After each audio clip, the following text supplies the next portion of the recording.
What up, fam? Hit that like, hit that subscribe. Let's talk some Eagles. Little Sixers pregame. Giddy up. Let's go.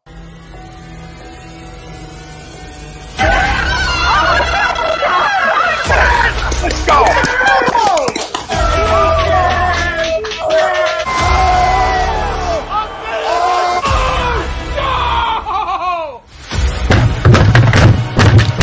This ain't the fuck like Austin Stinker. He stinks.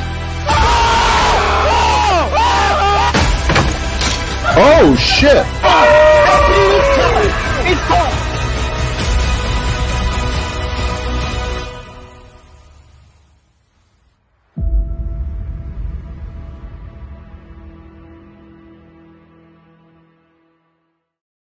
Hey folks, Bob Mannery here. You're listening to A2D Radio, real sports talk radio for the fans, by the fans, no agenda. These guys are the best in the business. Hashtag it. No notes.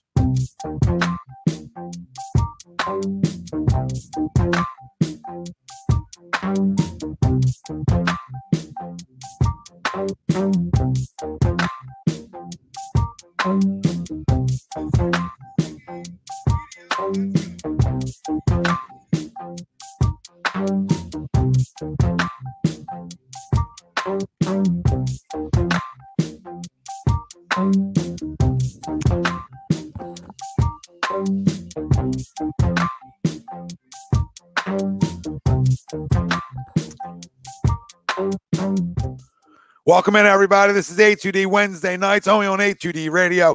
Every Wednesday night, we are brought to you by the Counseling Center and Sunrise Detox. We know many of us and our families deal with mental health and addiction issues. We are happy to support the Counseling Center and Sunrise Detox. If you need help, reach out to our good friend Rob Lubman at 856-651-8117. Frank Vespi, Ryan Brodo. I'm Tom Arnone. No Ralph Delvecchio tonight. No Noah Eaton tonight.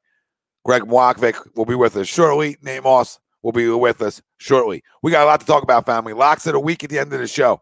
Continue that little trend. Let you know. Well, listen, the same standings in reality when you talk about 1 and 2. Mr. Brodo, I'm Tom Arnone. So you know how the standings work out. We're up over 60%, the two of us. So if you're not paying attention, like I'm not paying attention and not putting in the games, then you're not winning money. And I haven't been putting in my own games. What a mess. What a mess. Sixers, Warriors. Some live reactions, some pregame. We'll go pregame before live reactions, obviously. So we'll get into that tonight. And there's some new reports about Ben Simmons I'll touch on very quickly, and then we'll get into it. So reportedly, this is from Howard Eskin. You can take it or leave it, that Ben's going a little broke, supposedly. A little broke that he's going to report back because of it. Well, I don't know if that's true or false. Just what I heard. And you take it or you leave it. But so if he does return, that's why.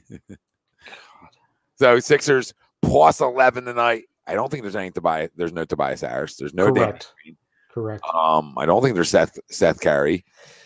I think Seth is playing. I was just looking at the injury report before we came on, because obviously I'm a degen and I'm gonna throw a couple fuzzles around. I was curious if who was playing and who wasn't.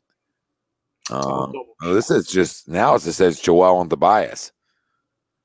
Oh, those are the only two out. How about that, huh? Maybe. Okay. Well, let's go. Let's try to figure out a way to, steal one that's almost impossible to steal. One that's not too impossible to steal would be Eagles Giants, and we're going to preview that. Give you our score predictions, offense and defensive player of the game. We obviously want yours, so chime in the comments. Let us know who you got. Your score prediction. You win $25 from us to you. You just got to nail it. An offensive defensive player game. There's your tiebreakers. Eagles, Giants preview ties right into our poll question. Brought to you by Manscaped. And right now, you can get 25% off at Manscaped. All right? Their Black Friday sale. 25% off. You don't even have to use the code A2D. The whole site is 25% off. Go use it. You don't even got to use a promo code. That's the whole point. Whole site's 25% off. Go use it. Go jump in. Get all your different things you can get over at Manscaped. I know I got a bunch of stuff. And listen, I'm going to go get more. Sorry, I can't even pull that up. We don't have it. We don't have it back. Okay. Our poll, simple. The Eagles will defeat the New York Giants on Sunday. Do you agree or disagree? Let us know. Facebook, YouTube, Twitter, Twitch. That's where we're live. Everywhere you get your podcasts, we're there as well. Hit the like, hit the subscribe, join our conversation tonight. Well, they should. I mean, if you watch Daniel Jones play quarterback, I mean, they absolutely should. You know, Jason Garrett fired their offensive coordinator. I don't know, man. You know, it's the old divisional game, right? It's the old divisional game. You know, they look really bad, right? We assume they're not any good, and then you know we're in a dogfight. You know, I can see the dogfight. I can sort of smell the dogfight. I don't see blowouts. I don't see any things on that nature. But listen, the way we've been running the football, right? If we continue to run the football like we have, it's hard for me to disagree with this poll. Like, depending on who we're playing, right? Like in this instance, we're playing the New York Giants. They're not a good football team. Not that we're a great one, but they're really not a good football team. And a big part of that's their quarterback, etc., right? But they do have a tough defense for the most part. Now, their run defense stinks. So that's where I think you should be able to expose them. We always know, like in divisional games, you know, guys seem to lock in a little bit more, right? They're also coming off a short week. So you have these factors that sort of make you want to say, like, this I won't say easy, but this is a game you should walk in and win, right? You just show up and you're ready to go. You're going to win this football game. But yeah, I definitely can't bet against them, or pick against them any way you want to slice it, until they show me that they can't run the football at this rate, right? You know what I mean? And then, yeah, Blake Martinez, that really crushes their run defense big time. But listen, we've just been clicking on all cylinders. The defense has been playing great. Now, listen, no Jordan Howard. Right? I don't know Darius Slay. I know he left the game. I don't know what his update is. He's okay, apparently. Apparently, he texted reporters this morning. Apparently, he's fine. Yeah, apparently it was reported that he had a concussion during the game. But as Ryan did say, he was okay. So he feels okay, Slay. So we're all good. Feel okay, Slay. And then obviously no Davion Taylor. So now Alex Singleton has to play again. So that's fun. But those two losses in a game like this shouldn't dictate your win-loss, right? In bigger games against tougher football teams, like when you talk about Washington, you know, teams like that, I think they're just tougher than the Giants. So I need those guys. I need Jordan Howard. I need a bruiser. You know, I think Miles Sanders has a big game too this week. One, because I crushed him. So I'm just going to assume that, you know, I'm going to assume he heard it and he did hear it. So I'm not even assuming anymore. He absolutely heard it. And we did this, me and Ryan, where we smoked Darius Slay earlier this year and giddy up and go. So I'm going to go with the same approach. But Miles is going to have a big game. But no, I think we win this football game, family. You know, I think it's going to be tough. I don't think anything's easy, right? We haven't really made anything look easy besides last week. So, right, like I don't want to run in here and say easy. This is a game I think it's going to be tight. We'll give you our score predictions in a little bit, but I think the Eagles get out of here with a win. So I'm going to agree to the poll. Everybody out there, what do you say? Agree or disagree? The Eagles will beat the Giants on Sunday. Let us know. Chime in. Boys, what do you say? I want to ask you real quick, Tom, before I go and before Frank goes, and you kind of chimed in on this. Is this going to be one of those examples where we should be a little bit wary of, like how they always say, like, beware of the desperate team, beware of, in this case, the broken team in the New York Giants, so where, you know, they get embarrassed on national television on Monday. You know, I don't think even Giants fans would say, like, oh, they're still fighting for a playoff spot type thing, but like, as a professional, because, you know, I think a lot of people, and this could be very, very true. Like, I'm not saying this isn't the case, that like, oh, you know, I would say if you polled 95% of the, you know, the NFL fans around the country, you would say, oh, the Giants have just given up. You know what I'm saying? Because they're firing the offensive coordinator. He's the first head coach, coordinator, anything of that role to be fired this season. And usually, especially with a guy like Joe Judge, who we know he's been under, I think this is what, his second season as the New York Giants head coach. So it's not like it's his rookie year that they're figuring out year. It's kind of like, oh, okay, once you start firing from within, that's kind of like the last breath before the head coach gets fired. So my question to you, Tom, and everyone at home is that, like, are you a little bit wary that this is the game that maybe the Giants, especially because, they're offended from last season because we cost them a playoff spot even though they have 6 wins, could this be one where they come up and bite you maybe when you don't expect them to? Absolutely. Absolutely. I mean, they're fighting for, coaches essentially fighting for their lives and some players, and obviously players fighting for their lives. And it's a divisional game. And like you said, you got embarrassed Monday night. So, I mean, yeah, this is your typical, I don't want to say trap game because it's not a trap, but this is your typical, as a fan, trap game where you're like, it's the Giants. They stink. We got this. And then next thing you know, you're in the fourth quarter and you're down 3, you're down 7, right? And you're sort of fighting for your life a little bit. But I still think, even with all that being said, listen, a lot of this comes down to players, right? And to your question, like, their quarterback stinks. Like, I haven't seen him be good. People tell me, like Brad, that he's a franchise quarterback. That's great. That's great. Maybe he is. But USFL. Yeah, I've not seen that yet. I've not seen it. And I don't expect to start seeing it on Sunday. The only saving grace they have to your whole conversation is, like I said, I think their defense is better than they played on Monday night. And Saquon is what he is right now, but they do have Saquon. They do have a running game per se. So yes, can this be a game where they come out and sneak you? Absolutely. To me, and I'm not saying we're going to blow them out by any means. I think Jalen Hurts is going to have his worst, maybe not his worst, but one of his worst games of the season in order for them to win. And I'm not saying like, I'm not forgetting the fact that our defense for the first 7, 8, 9 weeks has been putrid to where we made Derek Carr look like he was, Joe Montana. So I'm not saying that, Daniel Jones can play up to our soft defense if Jonathan Gannon resorts to what he was doing early in the season, but their defense is so bad. And listen, I am concerned to a degree that we're going to be without Jordan Howard because we talked it on Monday, Tom. Like, right, they still have both corners though, right? I mean, they still have a Dory and they still have Bradbury playing. I know they got a little exposed on Monday, but they're going also against a little bit lesser of talent per se on the outside. My other question to you is Jabril Peppers playing? That's a great question. Frank, do you know, for example? Frank, can you just pull up the injury report? I don't know if he's out for the year. I don't know what his status is. Yeah, I want to say no. I want to because I don't think, and like I was, the Sixers were on, so I wasn't like studying the game on Monday when they played the Buccaneers, but I don't remember hearing his name. That's nothing, right? They're not in the study. Yeah, no, I was like, oh, okay. I have nothing going in fantasy. My fantasy team stinks. I don't need to watch this game. All right. I don't remember hearing his name, so I would imagine. He didn't play Monday. I know that for a fact. Yeah, so I would doubt he's playing this because it's a short week.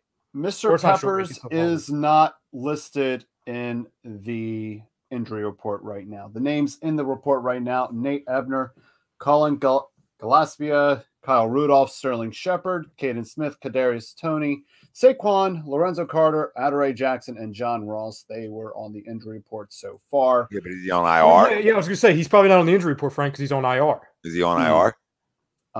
Let's find out. Just go to Our Lads and go to the bottom. Go to ourlads.com. Oh, yeah.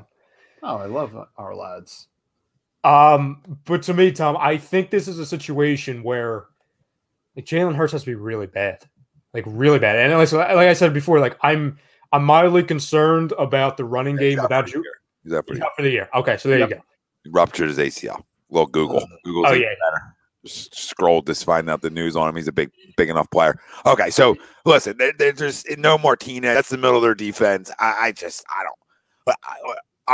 know somebody's saying, don't talk scared, guys. Nobody's scared. I don't know how the Giants beat us. I don't know. Somebody's got to tell me how they beat us.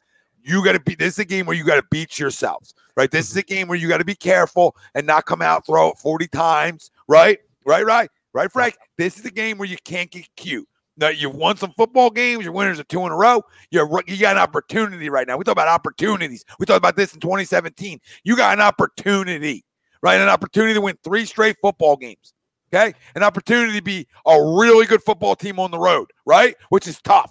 That shows me some toughness. Okay, you got an opportunity to do that. You got an opportunity to be winners, right, of 3 out of 4. Okay, It's that easy stuff. And winners are 3 in a row, and then winners are 4 out of 5. Right? Really, winners are 4 out of 5. So now you're playing extremely good football at the time of the year. You need to be playing good football, which everybody in the league wants to be playing at their best right now, right? Or getting close to their best football right this minute. And you are, because you found out what wins for your football team, and that is pounding the football. That is. Hey, you know what? You're only gonna give us 3? Fine. We're going to come back to it again and again and again and again. And everybody in the country knows what you're doing, and you still do it because you execute so well, because you have the personnel to do it. Don't fall from it. Don't run from it this week, Nick. I am begging you. Booby, hit a damn hole, because if you do, you win this football game. The only way, everything you said, Rye, is that they come out and they throw the ball 40 times, or early turnovers that lead to a big Giants like 10-0 lead, where now they're playing from behind and they get away from what they want to be able to do. Well, honestly, and listen, who knows what they're planning this week? And I've heard some people say like, oh, well, it's actually a negative that they fired Jason Garrett, because now you don't know what they're going to be game planning for. Well, it's Freddie freaking Kitchens. Okay, that's the new offensive coordinator. If I'm afraid of Freddie Kitchens, then I don't think this. Then I have to say this team's not making the playoffs. I'd rather be more afraid of Ben McAdoo than Freddie Kitchens. No, you're probably right in that, Frank. Yeah. I would imagine, again, I'm not their offensive coordinator, but I would imagine that they're going to try and out simplistic us to where they're just going to run it with Saquon 100 times if he's healthy. Now he's healthy for 30 seconds and then he gets hurt again. Yeah. But if I'm John, my message is healthy. Booker's good though if he's healthy. Yeah, that's true. It's that my message to Jonathan Gannon, I think this goes along with what you're saying, Tom. It's don't go into it just being oh, we're gonna have a simple game plan. We're not gonna get beat over the top. Just let them be no. Have the game plan you had against the Lions. Have that game plan. Smother them. Smother him like you did Trevor Siemian, because he's confident in doing that against those types of quarterbacks. So I don't think, to your point, I don't think Jonathan's going to change, because Jonathan has showed his stripes through this year. When he plays the lesser quarterbacks, he brings pressure. He gets creative. When he plays the Mahomes of the world, he's the most missionary dog either out there, right? And he's shown that. So we know that. We have a body of work on Jonathan Gannon to know how he goes about his business depending on the quarterback and the team he plays, right? Yep. The one thing we don't have on Nick is, yet we're getting there, is will he continue this? Because this isn't necessarily what Jeffrey Lurie and Howie Roseman wants. And let me tell you one other thing, because this is breaking news. And I don't think anybody's ever talks about this. And then Frank, go, please. Right. I don't know if you have more to say. You say more than, and then Frank goes, whatever. But I want to break this news to guys, because I didn't know this. So it's breaking to me. Jeffrey Lurie's son has a role in this organization. I'm pretty sure he has a role in this organization. And I'm pretty sure a good friend of his has a role in analytics on this football team. I'm almost 100% positive that what big billionaire business owners did was they created analytics that give their kids a job. This is what I feel like happened in all pro sports, right? They created analytics to give these Harvard guys, because they got the money to send their kids to Harvard, right? That these Harvard guys a job. That's what I feel like analytics is. But breaking news, I didn't know this. So if we think, something happens to Jeffrey Lurie down the road, we're scot-free. Nope, we're not. So we're going to have to deal with that. Can Jeffrey Lurie be willing to win like this? That is the question we're going to find out. Not as much as Nick, because I think Nick understands it, right? Mm-hmm. I think Howie understands it. You want me to be honest with you? Yeah. I don't know if the guy upstairs understands it. And with all due respect to Jeffrey Lurie, because I do respect him, I'm not trying to crush a guy. You own the team. You do what you want, right? Mm-hmm. But I think because he's a movie producer, that he likes the dog and pony show, which means he likes flash, right? Flash. It's got to excite him up there. I saw him miserable after Sunday's win. Miserable. He looked miserable. We just imposed our will on a football team, and he looked miserable doing it. I've never seen that. He's usually always happy at that point of the game. So I hope Jeffrey Lurie realizes, dude, Jeffrey, if you're listening, because I know Miles is listening, so maybe, Miles, you can relay a message, right? If you're listening, Jeffrey, this is flashy. Well, it's flashy in a different way, but it's just flashy because you imposing your will and beating somebody up when they know it's coming is flashy. the last thing I'll say before you go, Frank, is that like if Jeffrey Lurie can't if this running game can't change Jeffrey Lurie's mind, and I'm not saying it's the greatest running game ever to ever be assembled, but it's very good. You see the change that it's made just from them running the football to not running the football back to running the football. Like, it's egregious. We talked about it, Tom, back in week 4 when I read you the stuff on Pro Football Reference that like we were like 28th in attempts with a running quarterback, but our running efficiency was friggin' top 10. So it's like, oh my God, when you run the ball, it works, but we're not running the ball. So it's like, oh my God, when we're doing it at this rate and you have a mobile quarterback and you see how drastically it's turned around and it's helped not only the entire offense, but the entire team because it helps the time of possession, which helps the defense, et cetera, et cetera. I feel like we say this every week because it's common sense. I feel like some of the coaches learned this last week. It's like, if that can't change your mind, then I'm sorry. And I know you won a Super Bowl already, so you've already been successful. But from here on out, you're not going to be as successful as you need to be. Like, you have to be willing to change with results. And at the end of the day, everyone's vision is one thing, but results are the biggest trump of a vision. Results are telling you that we are one of the best teams in the league, if not the best current team running the football. With Jordan Howard, who was on the practice squad, and Little Boston Scott and Miles Sanders. Really not even Miles Sanders because he's been out. And Kenny Gainwell. So if you actually put precedent into that, see how much easier it could all be? In a rebuilding year, mind you. So I'll get off my high horse because I say this every Monday. So Frank, go ahead. You know what? I'm going to agree to the poll. I think we will beat the Giants again on Sunday. You know, I love what I'm seeing from this team the past couple games. You know, I love that we're running the ball. I love that we're seeing a lot of opportunities from Miles Sanders, Boston Scott, Jordan Howard before he got injured. You know, even a little flash from Kenny Gainwell here and there. I love how our running game is going. I love how our O-line is playing with Jordan Mailata and Landon Dickinson, you know, being that great 1-2 punch on the O-line. I like how Big Play Slay is finally making the big plays. He's living up to those names in an Eagles uniform. You know, going into Sunday's game, you know, let's do the same damn thing again. Run the ball, you know, put the right pressure on Big Play Slay, make some big plays. Once again, no stupid penalties. And you know what? Let's have another Boston Scott show, please. Well, I'll just say this real quick, and you know, I'll just throw this out there as a agree or disagree question. And you and I kind of talked about it on Monday, Tom. But I'll ask the fam too, and you, Frank, because I said on Monday, like, we don't usually say this about positions that aren't the quarterback because quarterback is the most positioned in all sports. I don't think I'm outlandish for saying that Jalen Hurts is not the most important player that's going to be on the Eagles on Sunday. It's Miles Sanders. I think the way Miles Sanders plays is going to dictate everything about this game. Oh, yeah, absolutely. I think if he fumbles it early or he's just not having the type of game he needs to have, I think that's going to force – and I know what people are going to say, oh, Boston Scott. Like, yeah, listen, Boston Scott, he's against the Giants, so he's a Hall of Famer against the Giants. But to me, Miles Sanders is going to have that shot first. He's just going to. So if Miles Sanders gets off hot and he can't be stopped, I'm not saying Jalen Hurts can play, it can take a step back, but really he can in a way. Just because he's been able to the last handful of weeks, just because of how dominant our running game's been. So I think more important than Jalen Hurts and Darius Slay and Fletcher Cox, Javon Hargrave, I think Miles Sanders, the way he plays is going to dictate exactly maybe how comfortable the game is or how close it is, depending on how he does on Sunday.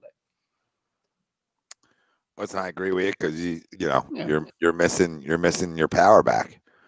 So when you're missing that power back and you've had success with it, you're going to a guy that has had consistency issues. You know what I mean?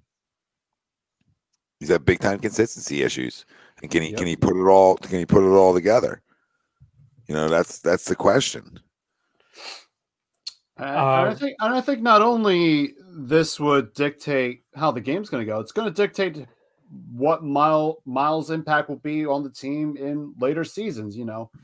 Is he going to be that RB1 that we drafted a couple of years ago? Is he going to be the guy moving forward? If not, I don't know. Who are you going to find as your next RB1? I mean, are you going to stick with Jordan Howard, or are you going to go somewhere else? I mean, well, if Miles keeps making those mistakes, if he keeps fumbling the ball, it's definitely going to raise a lot of red flags for him in the near future.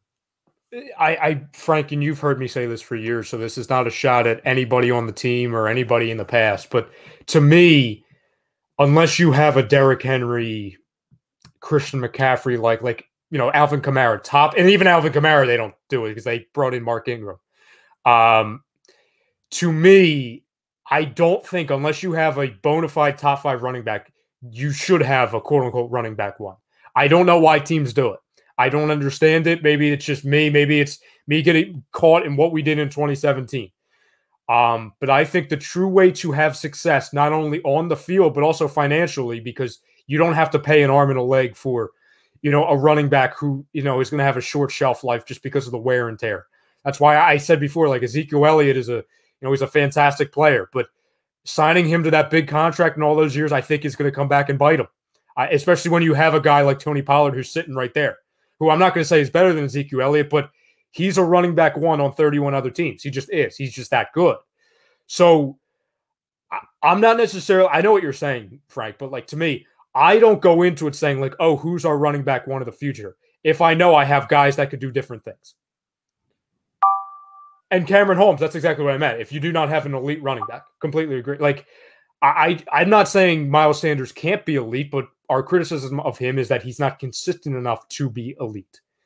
So to me, having a guy like Jordan Howard who could just run somebody over and do it again and again and again, Boston Scott, who's going to be elusive, that quick little running back who could also be an absolute threat in the passing game, who has great, obviously, chemistry with Jalen Hurts, and then a home run hitter in Miles Sanders, you can absolutely win. But it could also work if you just have consistency too. Yeah, don't mind me. I'm trying to message StreamYard on what their issues are.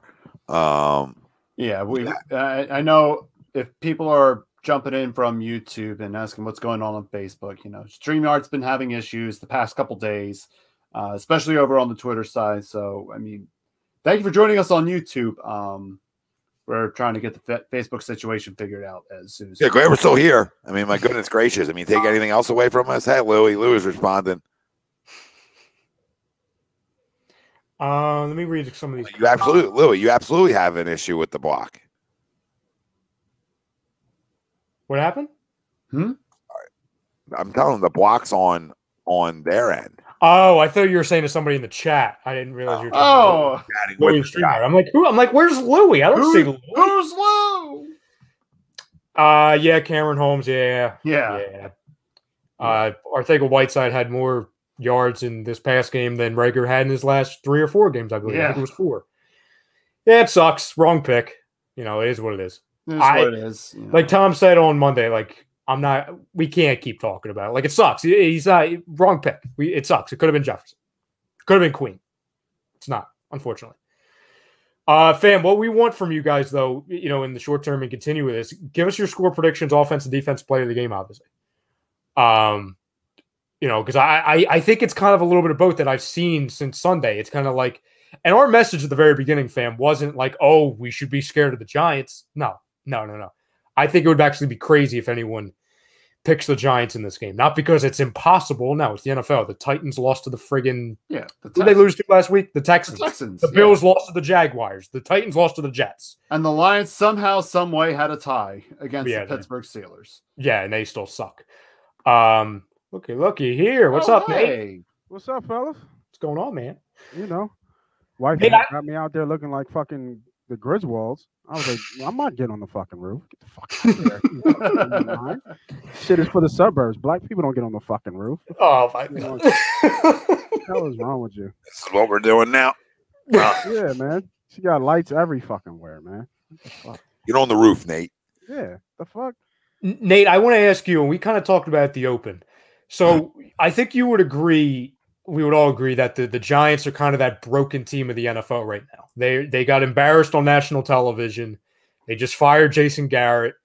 So it's kind of like, they folded, they packed it in, there's no chance. Right. You're right, though. Like, real quick, about broken, I mean, argue with me that there's not a team more broken. I mean, literally, I want somebody to argue with me. Like you can talk about that lesser teams, like maybe the Lions, right?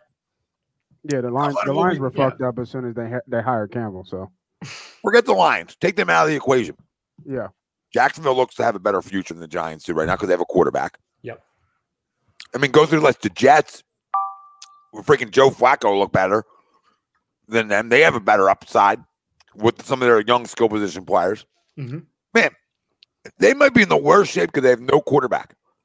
Tom, you and I have debated with people in the past about this, and I will still say it. And John, I know you're saying Jets, but at least they have a direction. They have a direction as far as, hey, we don't know if this quarterback can play. We believe in him. We got to get him help type thing. Now it's the Jets, and they'll probably screw it up because they always have. But the Giants, I believe that they are the worst run NFL franchise since 2016, since arguably the boat, the infamous boat picture. Photo, yeah. Yes. They are the Cleveland Browns of the NFL. And somebody could say, oh, Washington. Sure, because they have their own issues, but you could at least argue Washington has a direction. They've drafted well on the defensive side of the ball.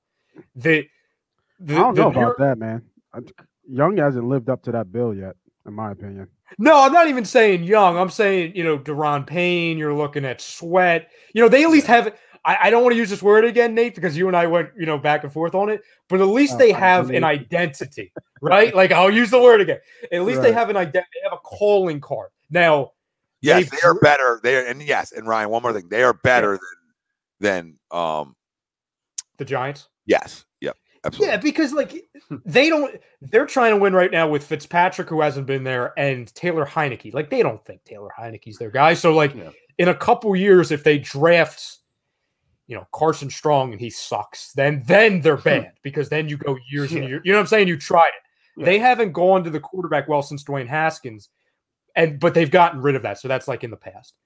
So I honestly believe they're the worst run franchise in the NFL, of the last handful of years. And they're doing that, Nate, with a ton of talent. I was about to say, offensively, they're talented. They just don't have a quarterback. No, Kadarius Toney, I think, can play. I know he hasn't done much yet, but I think he's going to be a really good player. We know Sterling Shepard's just a pro's pro. Saquon Barkley, it sucks that he can't stay healthy. Yeah, it sucks for them. Yeah, it sucks for them. Yeah. I mean, and you know what, Tom? I mean, they can't get over the hump, but they have talent. Like, they have, some names. They have, like you said, Slayton. Now they got Galladay. They got Shepard. They got Ingram. What did you just do? You just said that they went out and they flat out upgraded their weapons and said, "Time's yours, Daniel." Yeah. And that time, what happened when we're through the draft, though, Tom? Remember, Ingram was from the draft, Barkley, Toney, I think Shepard, and even the quarterback. Yeah. Mm-hmm. You know what I'm saying? So the only ones outside of the draft is Galladay. What's his name? The guy. Galladay. Holiday. Galladay. I mean Galladay, and then there's another one. There's other Slayton. I don't think Slayton was drafted. No, I think he was drafted 3rd round. Was he? Yeah, another receiver we could have. I mean, they're homegrown if you think about it. Yeah. Well, that's the thing. It's like they have all the pieces. It's like, just got to figure it out, but they still can't figure out the number one thing. That's quarterback. I mean, I think that they're down there. I think the Texans are down there. Miami's down there. Yeah. I'm looking at the teams. As soon as Seattle gets rid of Russ, Seattle will be down there. Yeah, Tom, I will say this too, to Nate's point. I think you can make an argument for the Texans just because you could say, oh, they've made the playoffs the last handful of years, but they had all that talent on both sides of the ball. Deshaun Watson, who we can say about whatever we want about him off the field, but on the field, he's a very, very good player, and they haven't done anything with it. Yeah, they should have pulled the trigger and got rid of him. I don't know what they're doing. Nah, they're waiting for a king's ransom. They're waiting for a king's ransom. But my question before I went on that whole tirade, Nate, was do you think there's a chance that this is a game where the Giants can sneak up on us and not win, but keep things interesting going into the 4th quarter? For sure. It's an NFC East game, right? It's always a tough game with the Giants. So, I do think that, I mean, it does smell like trap game on it a little bit. Where, it's playoff talk in the city, right? Everybody's talking about playoffs, and, can we make it and can we do it? But they're just not they're just not a good team, right? And I think we're hitting our stride. We're finding ways to win. And defense is getting turnovers. They're not playing lights out, but they're getting turnovers. Shout out the big play Slay, man. I mean, it really should be Pro Bowl Slay, because just that little run, it's hard to keep him out. Defensive Player of the Year, Slay, Nate? Would you? I wonder. Defensive Player of the Year. He needs another touchdown. If he keeps on the run for a little bit, I mean, we got 7 games left, so if he does it for half of them, then you could make your argument. I think he definitely Pro Bowl for sure. Yeah, say he ends up. Okay, I'll just say he ends up with 3 more interceptions. 3 more. What's he got now? He's got 4. He doesn't have a lot. I think he's got 4. I believe. I mean, I don't even know what does he have now? But I mean, depends what he has now. Frank, I think he needs to be around 8. And does he have 2 touchdowns right now? 3. Yeah, he's got 3. 3. That's crazy. Okay. Because to really separate, right? And then you got to look at like what is that? He's got 3 picks. I'm looking at. He's got 3 picks and 2 fumble recoveries, and then obviously the 2 touchdowns. I'm just trying to think. I'm trying to think of like who his biggest competitors are for that. What defensive player of the year? Yeah. Could it be our friend down in Dallas, Tom? Diggs? Oh no! Well, no, it could be Diggs. No, yeah, I'm saying it's Diggs had a nice run, but I think I think who's been really on a tear is just can't be stopped is Myles Garrett, Cleveland. Yeah, that's a good one. I was saying Parsons. Not as a rookie. But he's a rookie, so they'll give him like defensive rookie. Okay. He should shoot one for defensive rookie of the year for sure. Yeah. Here's one. We don't see it because it's Cleveland, but Myles Garrett I think he has like 13, 14 sacks. And I'm looking at the odds right now. Garrett's the favorite to win. He might hit 20. Defensive player. Yeah. You know what I mean? That's ridiculous from a defensive line. He's getting to that Donald part where he's just you can't block him. You know what I mean? You just hope that he just doesn't go off. Fair. Yeah, that's what Nick says too. He's like, Micah Parsons is crazy too. Yeah, well, hey, that's what happens when you have a team with draft well. Hey, Jeffrey, you're allowed to have a numerous amount of players that are good on defense. You're allowed to have multiple playmakers. That is allowed. Yeah, Ethan says Matthew Judon. That's another good name. Yeah. Because their defense is playing at a high level. Yeah, he doesn't stand out enough. Not like the other guys do. TJ Watt, yeah. He's been backed up. And then Donald's always in the conversation. You know what's funny? I forgot all about him because it's like another one of those quiet seasons. Yeah. Well, it's a shoe-in thing. It's like I don't even have to think about him because it's like it's always automatic. That season. Yeah. And the names that were just brought up: Garrett, Watt, Judon, Donald. I mean, that's your top 4 right there in Defensive Player of the Year. Like those 4 are in the discussion. Oh, and Cameron says Ramsey too. Yeah, you forget about some of them guys, but J.C. Jackson's a name. J.C. Jackson's a name. Yeah. J.C. Jackson, how many touchdowns does he have this year? Pick 6s. I mean, J.C. Jackson always finds the end zone. So, and their defense has been lights out. Mm-hmm. Right. So, I can see that. But if Myles Garrett's got 20 fucking sacks, nobody's winning it. Yeah. No. Yeah. I didn't realize he was that. I didn't realize he went nuts like that. I didn't realize he's got 13. Yeah. Shame on me. Shame on me. I mean, it would have been Watt. Watt got 12.5, and Watt's missed a couple games. Jesus, got 12.5. Like the run he was on. Like it's just you know what my biggest takeaway is from this conversation, guys?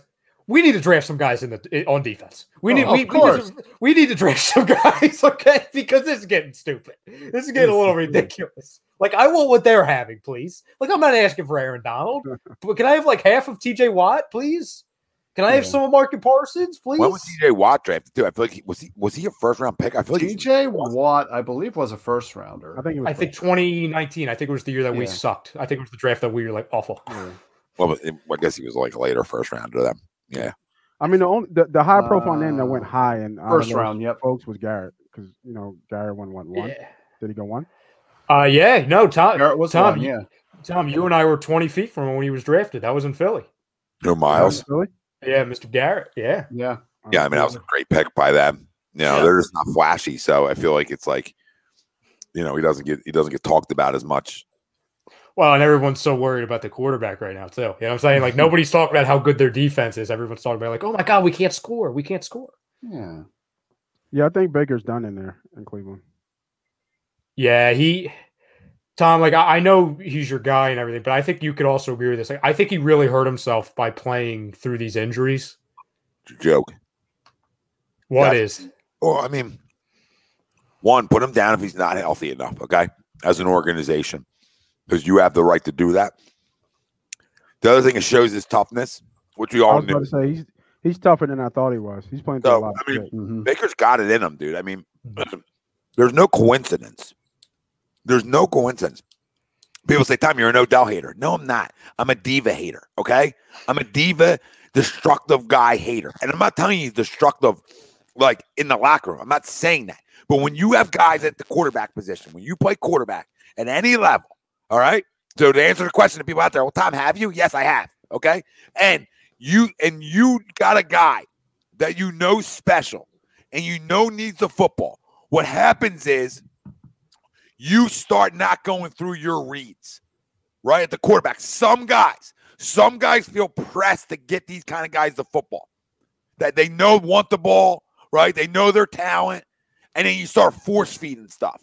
Like sort of year one when they were together. They didn't do what they were supposed to do offensively together. Now, year two, when he gets hurt and it's just Jarvis Landry out there, they all, yes, I get it. They ran the football extremely well. I understand that. But he threw it all around the yard, too. He threw it all around the yard. Now, this year, he's playing hurt. No excuse. I mean, his production isn't good enough, but he's playing hurt. And with the injuries he has, right, he's playing to try to prove, because he's the guy, so he's trying to play through it. He's just in a bad situation. Like, I think the guy's going to be good somewhere. You know what I mean? I don't know where. It's not there. It'll be typical Cleveland. He will go somewhere else and be successful. I love him in Eagles green. I'll tell you that. I was thinking about that. He'll end up. Available. Oh man, what he could do with this offense. He'll end up in Seattle once Russ leaves. Yeah. I would love him here. I really would. If they let him walk. Oh, they're definitely gonna let him walk. They're definitely going to. If they let him walk, I think he's easily an upgrade over Hurts. I don't give a fuck what you people say about Hurts. Well, Nate, because Nate wasn't on when I asked the question to you, Tom, last Monday, and then the rest of the guys. Well, you might need to rephrase it, though. You might need to rephrase it because you might not need to say he's going to get a gigantic deal, right? No, yeah. So, Nate, I asked the last week on a couple shows, I said, you have two options if you're Howie Roseman and Jeffrey Lurie. Either you keep Jalen Hurts as your quarterback for the next 3 years, or you move on from Jalen this offseason, you trade for Baker, but you have to extend him. And I'm not saying massive money, but you extend him. Therefore, like, he's your guy. I mean, I think everybody wants to get paid in the league, right? They all want to get paid. It's not guaranteed money. It's one of the most violent sports, in the world.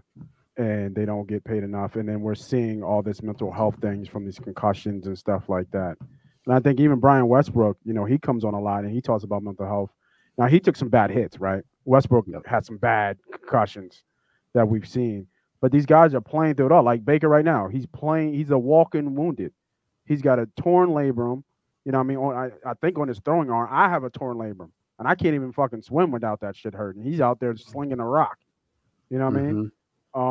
He's got a pulled groin. He's got a hamstring injury. All this other stuff that these guys go through. They get shot out with painkillers and stuff to perform and play because they got billionaires up their ass saying, "Hey, I'm paying you a lot of money to perform and play." People are spending money to come see you.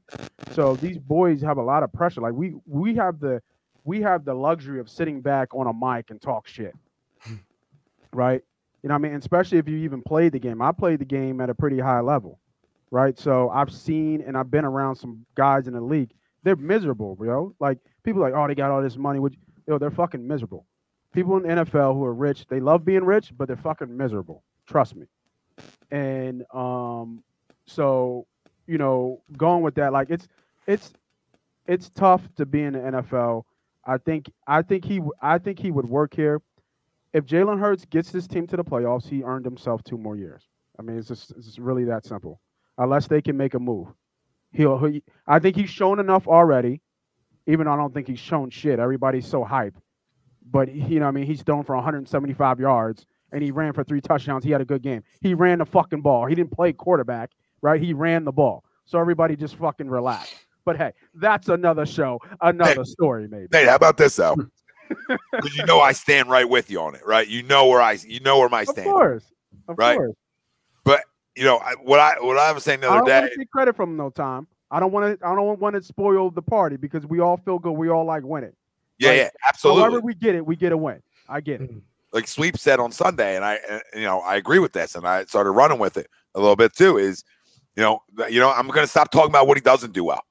And if we're winning games, I'm going to start talking about what he does do well. Right. And that's just the fact of the matter. So I know people are like, oh, you guys are haters. No, we're telling you how it is. Right. Okay. But if you're winning football games, then we're going to start. When you're not winning football games, we're going to harp on all the things you don't do well. But when you start figuring out ways to win football games, then we're going to start harping on the things you do well. That's how it goes. That's how it goes. And we're going to push the other things that you struggle with at times. We're going to sweep them under the rug for right now. We're going to circle back if we need to. But right now, we're going to sweep it under the rug. I agree. And if we want to vacuum it out later, we'll go get it later. Yeah, I agree. But like I said, man, I mean, I think he's earned next year already, right? I think he's already there. And to be however many games, 12 games or whatever, how many games he's already in, to take this team to the playoffs, I think that says something. I mean, I think that says something about him, that there's something there. What it is, it's there. And if he can do this without throwing the ball, and if he can figure that out, then what can he, then what's the limit, right? The problem I have myself when I talk about him, I feel like I'm putting a cap on him or what he can and can't do, right? I'm limiting him what he can and can't do. And I want to stop doing that because my eyes are telling me something, but I don't know, right? I'm playing. What's the fucking you answered it yourself. You answered it yourself. You literally answered it yourself earlier on. Playing at a high level, right? You know this. I mean, if a guy is a worker and a guy's a grinder and a guy's a leader, and then you start believing as a teammate, like, oh yeah, he can play, right? Yeah. You start believing that you're going to win games and he's going to help be a part of you winning games. And it's almost the effect of, like we talked about, like, I'm not calling him great, but like the great leader effect, right? If you can play enough and guys are like, shit, man, he does some things out there that are woo, right? Then guys start buying in, right? And then guys lock in more and they believe that you're going to make a play. And then everything starts to build off of that, where everybody believes, hey, we're going to make that play. We need to make it, right? And guys know out there, guys watch them throw. Right? You know what they are? They're believing. The electric stuff is the whole point, right? The extra. They're believing in the blue chip aspect, the hard worker, the grinder, what Philly has always been, right? 10 toes on the ground, put your head down and go to fucking work. And I think they're believing in that type of grind. They're taking on his mentality. Then I'm just going to work. Your shit ain't going to be pretty, but I'm just going to work at it. I'm just going to outwork you. So that if that means we got to line up and run the ball, what they ran the ball 50 times. It was 50 rushes last game or something crazy like that. 45 rushes, and we're gonna run the ball 45 times, and we're gonna win this game. Stop it. First off, Red's saying you stop it because that's not what Nate said. He said 2 more years. He said he gets 2 more years if he makes the playoffs this year, not just next year. He already said and I don't even stick up for Nate. He already said next year's guaranteed to happen. We've all said that. He's talking about the year after. He's talking about 2023, Red. Come on. I'm talking about contract year already. Yeah, he's saying that I'm looking at contract year already for him. Well, and I love putting words in people's mouths, but you know what I mean? Let's get it right. Let's get it right. Let's get it right. Nate, Tom and I talked about this. We talked about this 2 weeks in a row, and I'm sure people will continue being like, "Oh, you guys got to stop. You guys got to stop." We're not guaranteeing it. We're just saying we have to recognize how Howie Roseman operates. If he makes the playoffs this year and he continues to look impressive and they're winning games and all that, Tom, I mean, I'm not going to steer your thunder. You said it. Like Tom brought it up, and I agree with him. Don't be surprised if he's extended this year, because the last thing you want as a GM, and again, this is how Howie operates. I'm not saying that we should give him the keys after one season. Nobody's saying that. But just remember how Howie operates. He's going to extend a guy a year early, especially when you talk about a quarterback. Because the last thing Howie Roseman wants is, oh my gosh, this guy going to play a little too good? He doesn't want to get, you know what I'm saying? He doesn't want to go from a guy who's getting a second round draft asset contract to, oh my God, this guy's playing top 10? Top 10 money? Huh. And Robert, it would be for way less money. He's not extending him at Mahomes money or Dak Prescott money, but that would be why Howie would try it. Yeah, I agree. I think that, I mean, I don't think they would do it this year. But if, Greg, I love your hair, by the way. Thank you. Yeah, right. You look like you freaking walked through the rain, Sahara desert. Like, you look like you walked through the Sahara desert to get here. Would you jump in the pool? Yeah, it looks like you're all wet. No, I did my hair to go out to dinner for Mom's birthday. A little gel action. A little gel action. I mean, the fucking whole bottle. He's got the mousse. He's got the mousse. He's got the gel. It's not a stick. You know what I mean? I'm getting old. There's not as much there anymore. Yeah. Oh, they're clumping together. You got to clump the hairs together. Listen, we do love everybody joining us on Facebook real quick, real fast, boys. We do enjoy everybody, a little public service. Everybody that's with us on on YouTube right now, we thank you. I do not know what's happening with StreamYard when it comes to Facebook and Twitter. So we thank you all for jumping on the YouTube side. Do us all a favor, hit that like, hit that subscribe if you haven't. And also, while you're searching around tonight, go get 25% off at Manscaped for the Black Friday sale, right? Ooh. Everything 25% off and free shipping. 25% off at the end. At the end, your cold cart's 25% off. All right, go put a stack in. Go get it. Go get it. It's easy. You can get little gifts, stocking stuffers for friends, anything, right? You can get little ball deodorants, all kinds of little fun stocking stuffers for buddies, friends, yourself, right? Yourself. Go take care of yourself. Clean your act up. 25% off at Manscaped. Black Friday sale. Do it. Do it. I don't think you have to use any code or anything. I believe the whole site's 25% off. No, it's all up there. And just to go off that, Tom, when you said do it, I would pull the trigger for going back to what I was saying like 5 minutes ago where we lost. I would put it for Baker. I think Baker fits in this city. He's showing he's a tough kid. You know what I mean? I do agree with that. I like Baker here, but going and then swinging back around that, Jalen, I think that what you guys were saying, it would surprise me this year. It wouldn't surprise me if they start off hot next year, however this year finishes. But if they start off hot next year, like 6-1 or something like that, it wouldn't surprise me if they extend them at that point. But I think what they're going to do is they'll obviously let him finish, and then obviously all those picks, they're going to put weapons around him. Like, all right, let's see what we can put around him even more, and then see what he can really do. When we get a full offseason to build an offense around of what he does good at. Could you imagine Hurts in Cleveland with Chubb? Oh my God! Tom, this goes back. I'm gonna run for 290 a game. Might be 290. Tom, this is what we talked about 2 Mondays ago. That listen, I'm not trying to say mirror a team who doesn't seem like they've been competitive in a game in like 7 weeks. But if you want to talk about roster construction and you're able to do that this year with the draft assets and the money, like Tom, you brought up, and you're not the only one. You brought up like Seattle. Try and compare it to like Seattle, to where everyone talks about Russell Wilson, the type quarterback, but then you have the really good defense. I'll dumb it down. Look at what what Cleveland does, for example. Don't look at Chicago. No, Chicago. No. They had. You know what's funny? They had it for a year, and then they got rid of Jordan Howard. Like they had the strong running game, a mobile, limited quarterback, and a good defense. Then they're like, They went out and got a scat back in Tyreek Cohen and acted like he can handle the load there. It's a joke. Matt Nagy should have got fired. Matt Nagy is responsible now for Mitchell Trubisky was going to stink anyway. We were well documented on our A2 draft that night. All of us saying, Mitchell, you want to be called Mitchell? You stink. All right? Stink. It's like Michael Malone, right? The second I can't call you Michael, your team's going to stink. You're always going to underachieve. It's like me telling somebody says, hey, Tom, and I'm like, oh. It's Thomas. A2D failed. The second that happens, A2D is failed. All right. So I don't even know where the hell I was going with that. But regardless, just fake it. It sounds good. It's cool. Yeah, you're going. Yeah, you're going. The roster construction, you got to look at Cleveland because they have a really young, impressive defense, and you've got a running game to where I'm not saying Baker Mayfield is irrelevant, but when you have a guy like Kareem Hunt, who I believe is a free agent, hey, Howie, just keep a track of that, by the way. And a guy like Nick Chubb and a couple pieces on the outside, your quarterback's in a really good situation to succeed. And Baker doesn't have the legs that Jalen Hurts has. So when you talk about, okay, really moving on the ground, Howie, just look over there.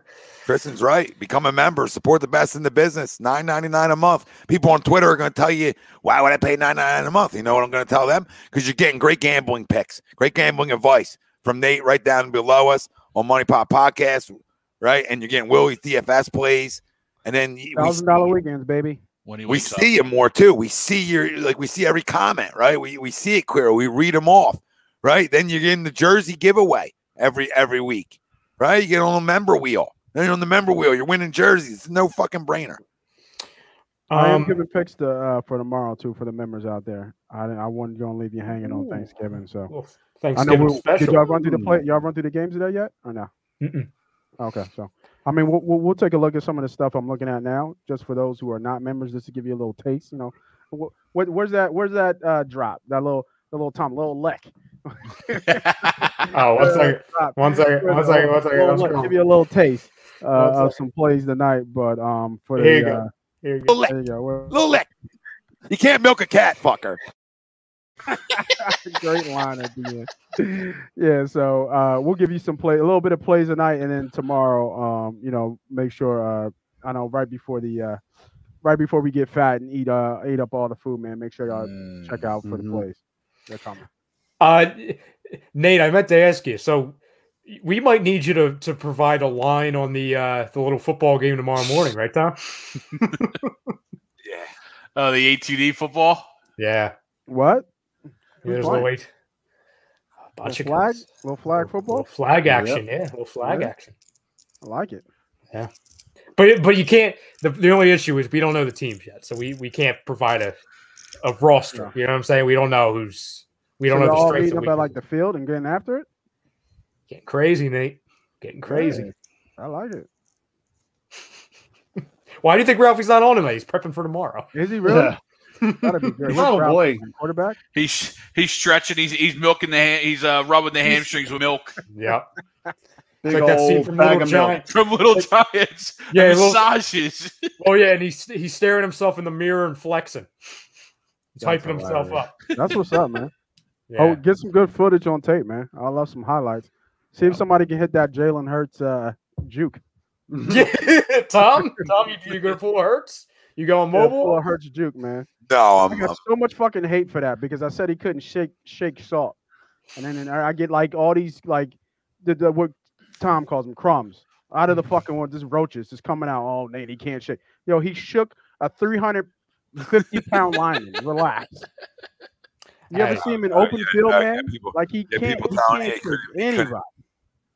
That's hysterical. Now everybody's coming they out. just kept saying, like, look at this. Like, shut up. He's supposed to do that. It's like Iverson crossing over a center. Like, relax. Yeah, I hope he can outrun the ends and make the ends. Yeah, like I mean, it was great play. Like you said, Tom. Let's not look at what he can't do. Let's look what he can do. Right? Let's be Mr. Positive. Let's be positive city here. Positive here you go. You got Big Chris, and he took it to the house, hater. We know he scored the touchdown. It was awesome. He broke my ankles through the TV. Okay, it was awesome. It was a great play. I loved it. You heard the oohs and ahs through the TV. I loved it. But you know, I said a comment before. Like if you ever seen him in open field, he like anybody who has any type of feet, he ain't shaking shit. He might as well just put his head down and run them motherfuckers over. You said it well on Monday, Tom. Like he's like a weird, elusive, like mini Cam Newton type. He's Cam. You know what I'm saying? I'm telling you. Because Cam never really juked anybody. He just ran you over. He's ran you over because he's bigger than you. It's like Russ a little bit too, because Russ 65. It's a little bit like Russ now in a way, more so than earlier. But it's just like quickness, right? Like Russ wasn't necessarily like juking you after a 10-yard run, right? He was just faster than you. But it was like it didn't look like he was running fast, but he was running fast, right? Like, you know what I mean? You get that sometimes with Russ, too, where it's like, is he running? It's a smoothness factor. Not everybody has it. Like, how did he get 20 yards there? That guy felt like he had an angle on him, right? And that's the kind of, like, correlation. Same with Cam when he ran. Like, Cam was just big, so everything looked a little slower. Like, how did he get that far? But it's the same thing. It's like, not that he's, we know he's not Lamar fast, but he's fast enough.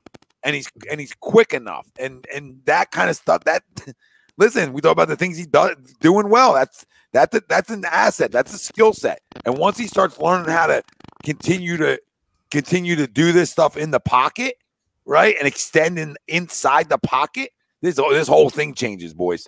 This whole conversation changes when that growth is able to happen, right? When you're willing to stay in there and be elusive, right? Like Russ did, right? Stay in and be elusive, like Kyler does it right now, where he'll like run around inside the pocket to try to get a big play. It's so fun too because like you look at different guys that are quick around the league, and like you bring up Kyler. Like Kyler's a different kind of quick just because his feet are going like this. His little feet, he's just going. You know what I'm saying? He's just going like that. Yeah, like you know what I'm saying. It's like watching Sproles. You know what I'm saying? Where just you just see the feet going. Yeah, like they're quicker than they are fast. Yeah. That fast twitch is just ridiculous. Lamar's fast. Well, Lamar's Michael Vick, who's like shiftier. You know what I'm saying? Like he's like a shiftier Michael Vick, which is crazy. Possible. Jesus. I don't know. It's like how we know like Michael Vick in the video game. Lamar Jackson is literally like the guy Vick was in the video game. And then you have, to your point, Tom, like a guy like Wilson and Hurts, to where they're mobile and they're quick, but they looks like they're just gliding. Mm-hmm. You know what I'm saying? It just looks like they're just going. And yeah, real Grizz. And then you have Taysom Hill, who just sucks. Yeah. Oh, got a lot of money to suck too. What are they doing? What are they doing? That's the second time they did that. Well, I'm telling you what they're doing. They just got caught with their pants down. They got caught with their pants down. Yep. Jameis' injury they weren't expecting. I really think they expected to have a tandem. They probably weren't even thinking Jameis was going to be play that well. Yeah. And then you're stuck with what you have. I mean, I just think it's one of them situations where they feel stuck. I don't know. That dude's not a quarterback. I'd rather have Winston's gone. Like I forget what they sign Winston, or was he? No, he was on a one-year deal. He was on a one-year deal. So Winston's out of here. Well, that's what I mean. Nobody to draft. They need a quarterback. He's out, and they feel like they're not. You know what I mean? They feel like they're not going to be bad enough to get one in the draft, probably. And it's one of these like, hey, I want to keep my job, right? Yeah. Like I don't want to lose my job type, and here we are. Is Hill a lefty? I think righty. No, he's a righty. He's a righty. No, okay. If the Saints come calling in 3 months and say, "Hey, we'll give you 2 second-round picks for Jalen Hurts," you doing it? No, not right now. Like you know what I mean? Not right now. Okay, you know, I got nothing behind it. Well, see, that's exactly Nate. Exactly, Nate. What did he say? I didn't hear it. We have nothing behind him, so we're forced into taking one of these kids. Yeah. You know what I'm saying? We're forced into either, we have to beg Russell Wilson to come here, or we have to draft like Pickett. And you have to look at it like this. If Hurts was in the draft now, where would he fall? They're not the same. This year's this draft coming up? This draft coming out right now. Where would he fall? Yeah, I think around the same, to be honest, Nate. Yeah. I think there's still questions. You don't think he would make it in the first round? No, because I think there's a lot of guys like him too, but that can throw the ball a little bit better. Yeah. I think the question marks. That's why I literally. I mean, everybody in this draft has question marks, so he's going to fall within the same grouping as everybody else. It's just a matter of who takes a chance on him. Were we saying Pickett's the cream of the crop? Is he going to be the first one? He's the more pocket guy. Yeah, but I don't think he's the best quarterback. I think Corral's the best, but I know Corral's I'm the on an best I know. quarterback, but it's such a weird draft for quarterbacks this year, where especially the draft class going to this season. We thought a guy like Spencer Rattler or Sam Howell, or Keaton frickin' Slovis were like the names everybody wanted. But then those guys now drop out of the picture. Now Malik Willis, Carson Strong, Kenny Pickett. I think there's some guys that have Malik Willis ranked number one, on the board, right? On the quarterback board. Greg, I think it comes down to it, and Nate, to answer your question, Greg, you guys would know this more because you're not that I'm not a college guy, but you guys are way more proficient in college than I am. I think it all this is a year where it all depends on what you want. Like, it all depends on the organization, because you have a Malik Willis who people are comparing to Donovan. I think that's disrespectful, but people are comparing to Donovan. You have a guy like Carson Strong who's just a big-bodied, sit in the pocket and just gun you. You know what I'm saying? Like, he's not going to move. He's just one of those old school. He's just going to win with his arm and his accuracy. You're going to have Corral, who's a little bit of both. You know what I'm saying? To where it's all about what you see fit in today's NFL or in your system. Yeah. Well, it's a copycat league, right, Ryan? So I think the biggest thing is, what are you copying? Are you like, is Mahomes just a one-on-one? Right? Are you going to just, or can you find something that's similar to Mahomes? A good, somewhat mobile, big arm, and just, a special talent, right? And it's hard to say that, right? Because it's not hard to say it. This is not that Mahomes in this draft. But remember, Mahomes wasn't the first quarterback drafted that year, right? Who was? No, he wasn't the Mahomes in his draft, right? Yeah. So, listen, it's a copycat league, not only for that, Nate, but for what the rest of the league is doing too, right? Yeah, you're obviously copying the winners, but you're copying the rest of what everybody else is doing. And what everybody else is doing is, they want mobile quarterbacks. They want quarterbacks that can make plays not only with their arm but with their legs. So you think so, Tom? I don't know. Like, who's a mobile? Who would you consider mobile quarterback? Obviously, who is it? It's more of the question. Who isn't mobile? Because really, it's a select few. It's a select few. Everybody else can move around. Every other damn quarterback can make plays outside the pocket. Every one of them. Think about it. Joe Burrow makes plays outside the pocket, right? Carson Wentz before the numerous. I'm following. Go ahead. My bad. No, you're good. So just go over the list. Deshaun Watson before he was hurt plays outside the pocket. Kyler Murray plays outside the pocket. Russell Wilson plays outside the pocket.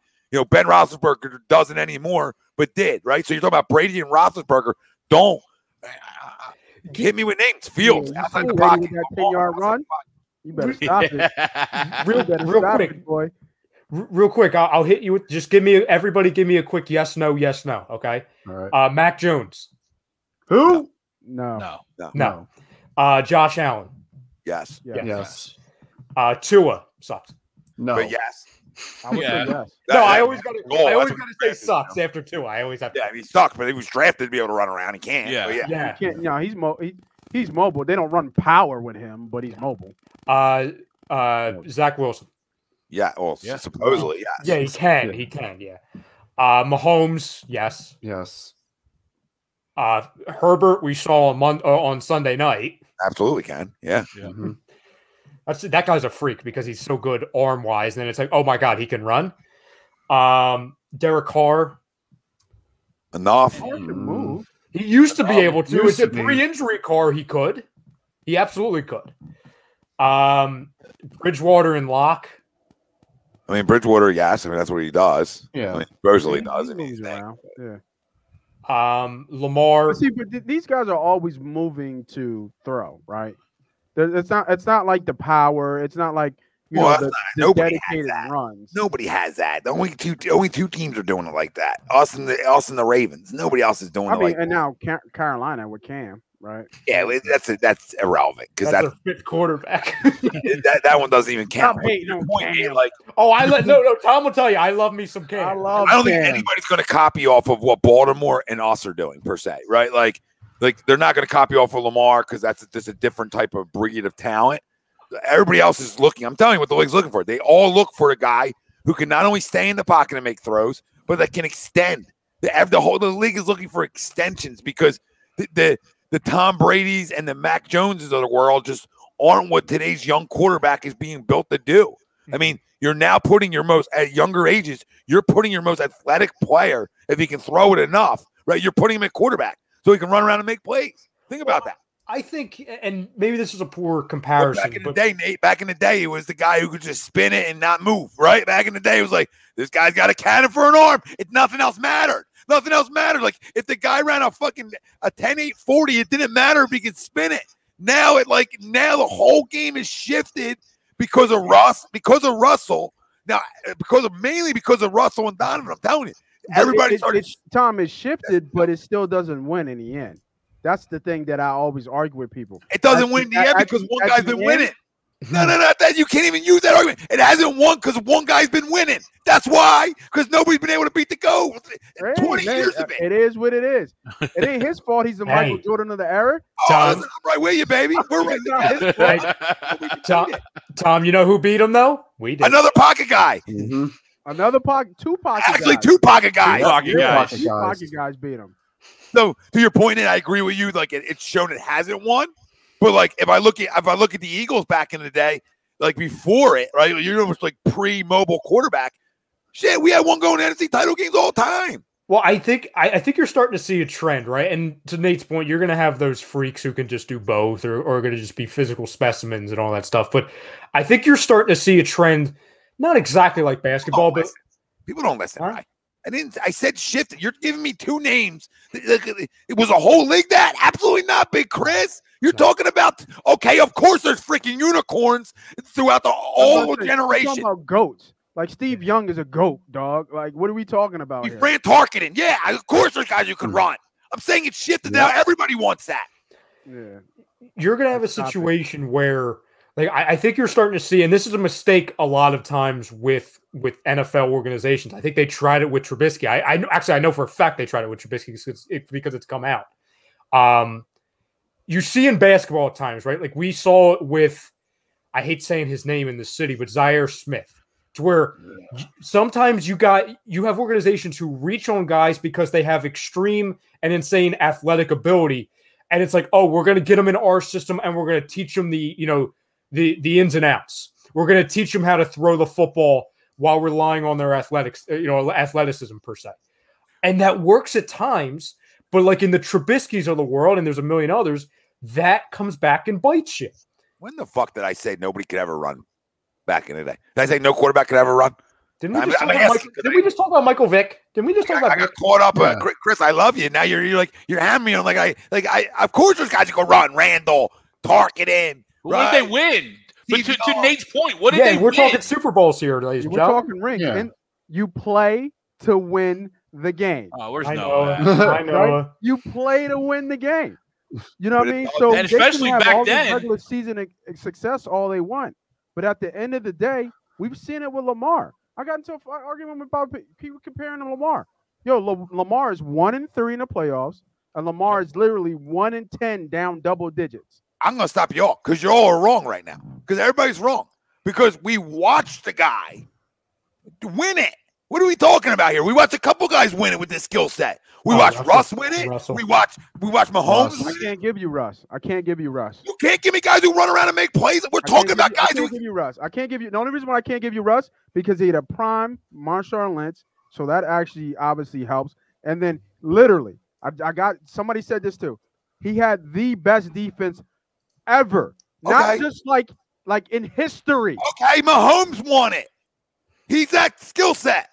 He can run. His arm is special talent, though. We're talking about $500 million man. No. Now we're changing goalposts. We can't change goalposts on this conversation. The conversation started with guys who can move around and make plays with their arms. That's what teams and organizations are looking for. Correct. That started the conversation. Let's not move goalposts. I usually forget this shit, and I actually remember something. So let's not move the goalposts. That's the conversation. So Mahomes showed you that a mobile guy who can throw from the pocket, nobody's questioning that.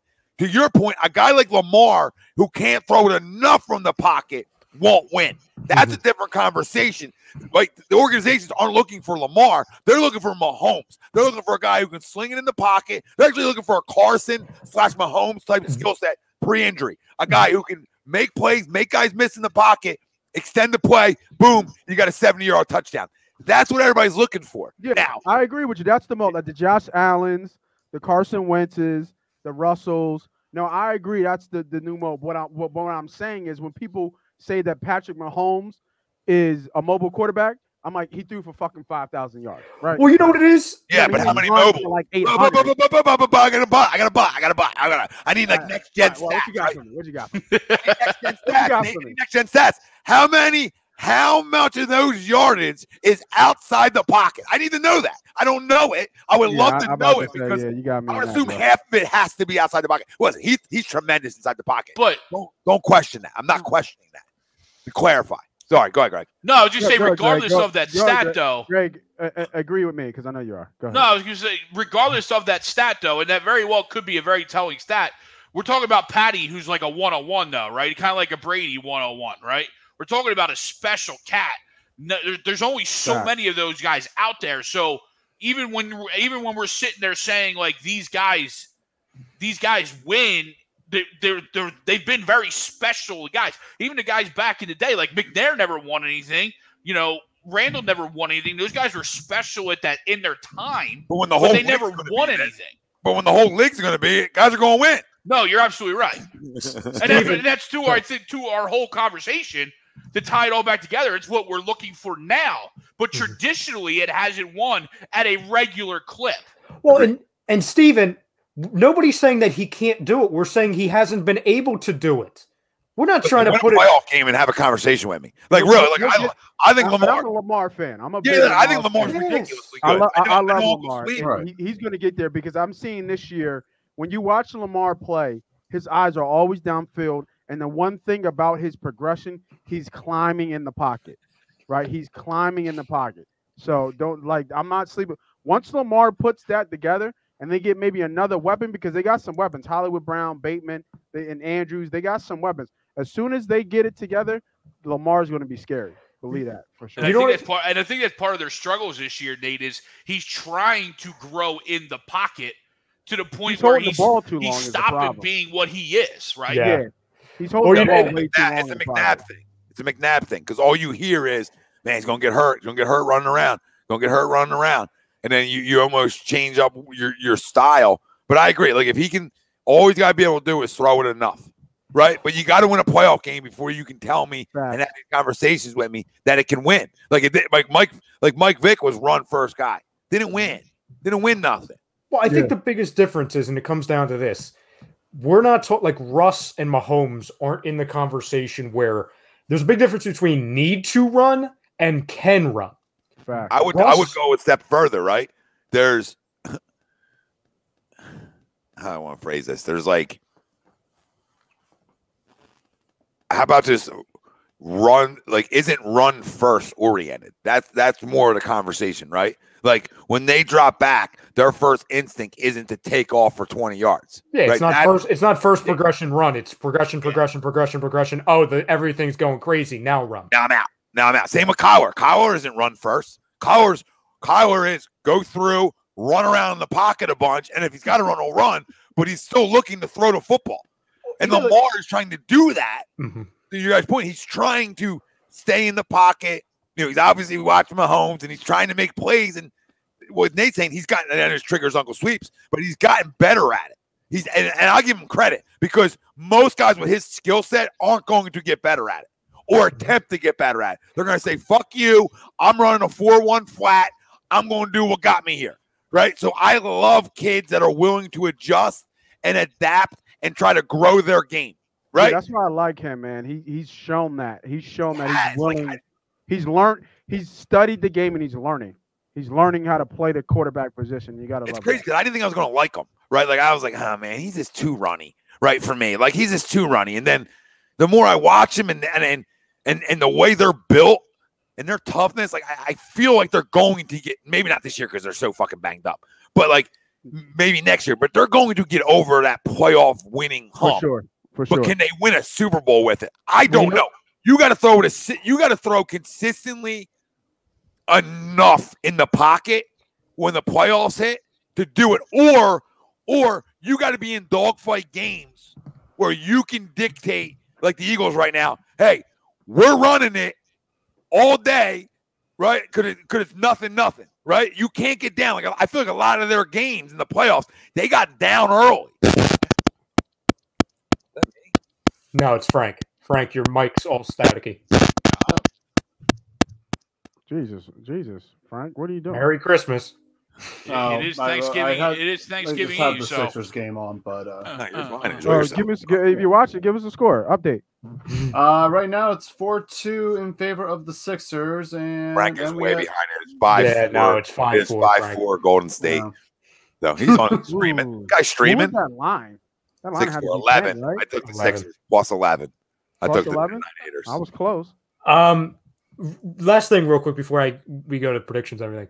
I just laugh at not just at Steven, but like anyone who's like, oh, you guys really crow about Lamar, because to your point, Tom, like I give Lamar a lot of credit for like people wanted to try him out at wide receiver, running back, and he's like, no, I'm a quarterback. And to your point, Tom, I do think they are going to have a really good chance of winning one in the future. My biggest concern for that of like, oh, this might keep it, him from winning a Super Bowl, that is not his ability. Is he going to be able to stay healthy long enough to get in that situation? You know what I'm saying? Because we know mobile guys, once they start getting hurt, it's over. You know what I'm saying? The only thing with that caveat is that I don't know if he's gotten hurt. Like he's been out because he's been sick. Well, that's the thing. He's done a good job so far. Yeah, he has done. I mean, even though he's taken some hits, like sometimes he puts his head down and tries to fight forward. You know what I mean? But I think the thing that you have to love about them, and shout out to Andy Reid and the Andy Reid tree, because that tree is ridiculous. But you got to love that coach over there. Like, you look at Harbaugh and you want to play for Harbaugh. Yeah. For Harbaugh. You know what I mean? Like, you know what I mean? Like that. And he was a special teams guy, right? Yeah. And now he's a top tier head coach or somebody you would want to go play for. So I think they'll get a ring, not just because of Lamar or because of that culture that's over there. And they play for their city and they play for their coach, man. I'm rooting for him. I really am. I'm a big Lamar. I've never brought anybody else's jersey outside of an Eagles jersey, but I really thought about grabbing a Lamar jersey. I fuck with him a lot. Yeah, he's one of my favorite players in the league.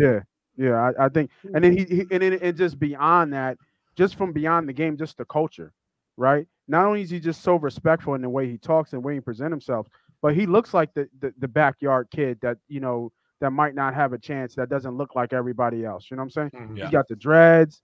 You know what I mean? He's got dark skin. You know what I mean? He's got an accent.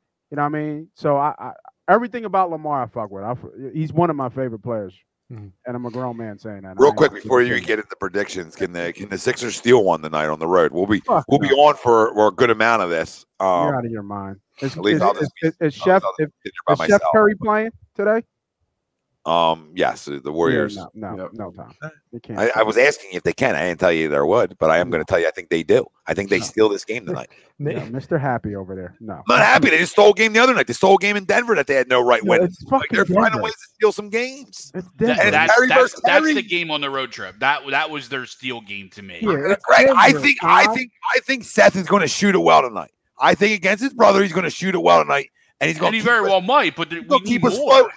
He always plays well against his brother, though. We're talking about one win in the NBA. You guys watch enough of the league? It absolutely can happen tonight. No, Greg actually says it all the time. He does. I'm watching Memphis, Virginia Tech right now.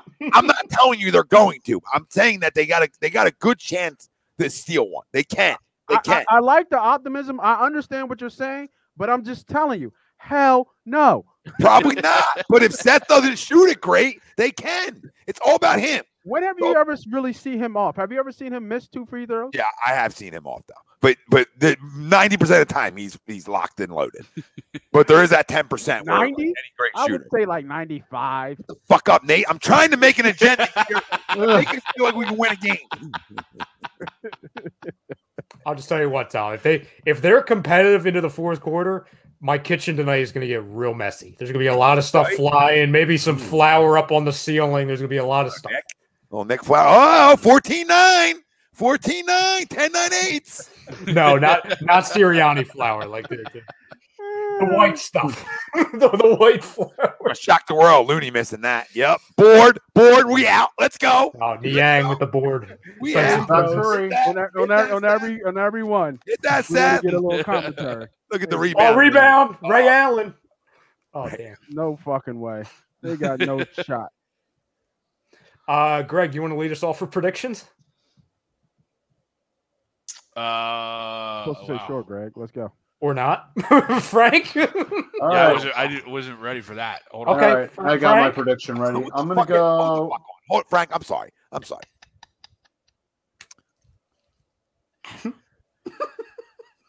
I know the show didn't go out to Facebook and Twitter, so maybe you missed it. Okay. The fuck is the title that you literally shared on Twitter? You literally shared it on Twitter because I stole your caption to use it myself. Okay. And you tell me you weren't ready for what? Eagles Giants score? You weren't ready? You No, weren't prepared? I wasn't ready for it to come to me first. Oh, okay. That's a Doesn't different. matter.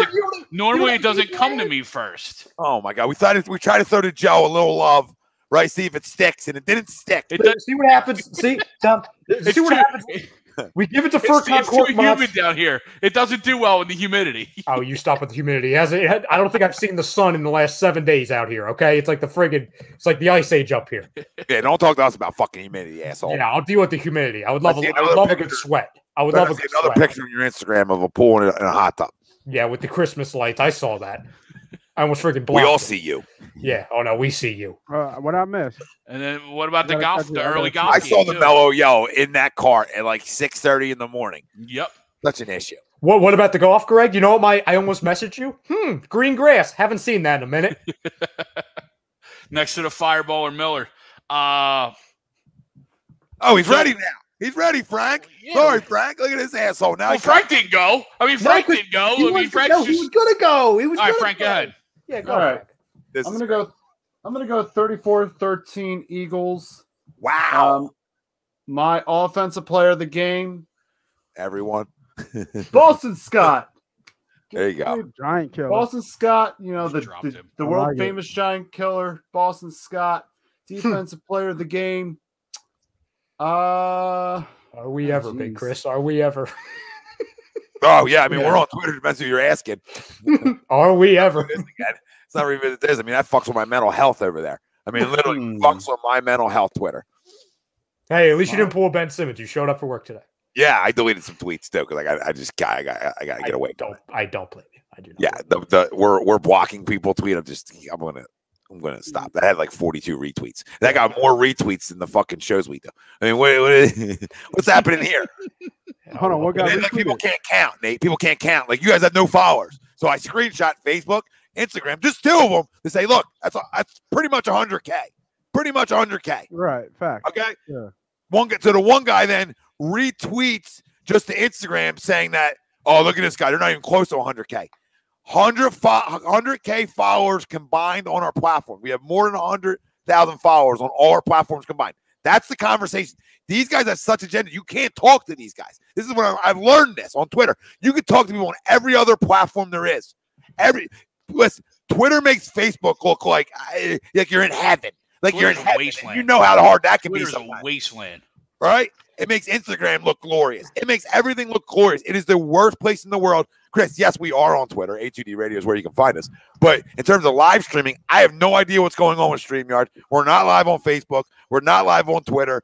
And I'm fucking pissed about it. So I don't know what's going on here, but now you're affecting businesses. And Jose in the chat or whatever the hell your name is, lock it. Lock it. Tell me re-add the destination. Already did it. Get a clue. Get a clue. StreamYard, we're coming for your next. Yeah. Your next. Frank, did you give your defense player of the game? I'm going to go with TJ Edwards. I'm going to ride the hot hand. Very good. That's Frank. not the hot hand, but go ahead.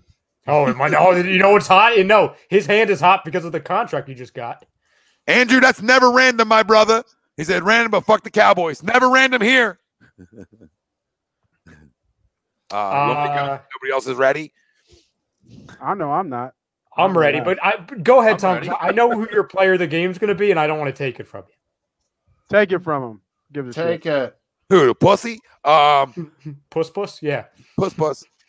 I love that he's saying that. I love it. I love it that these guys pay attention to the words that are coming out. I love it. That being said, I love how you kind of like, mostly praise, little criticism. yeah. Because I do love the guy. Like, that's the thing. I love all my guys in green. No, I know. On record. But I love all my guys in green. So it's like, I want you to be great, but I'm just calling it out as I see it. And he said, stop talking your nonsense.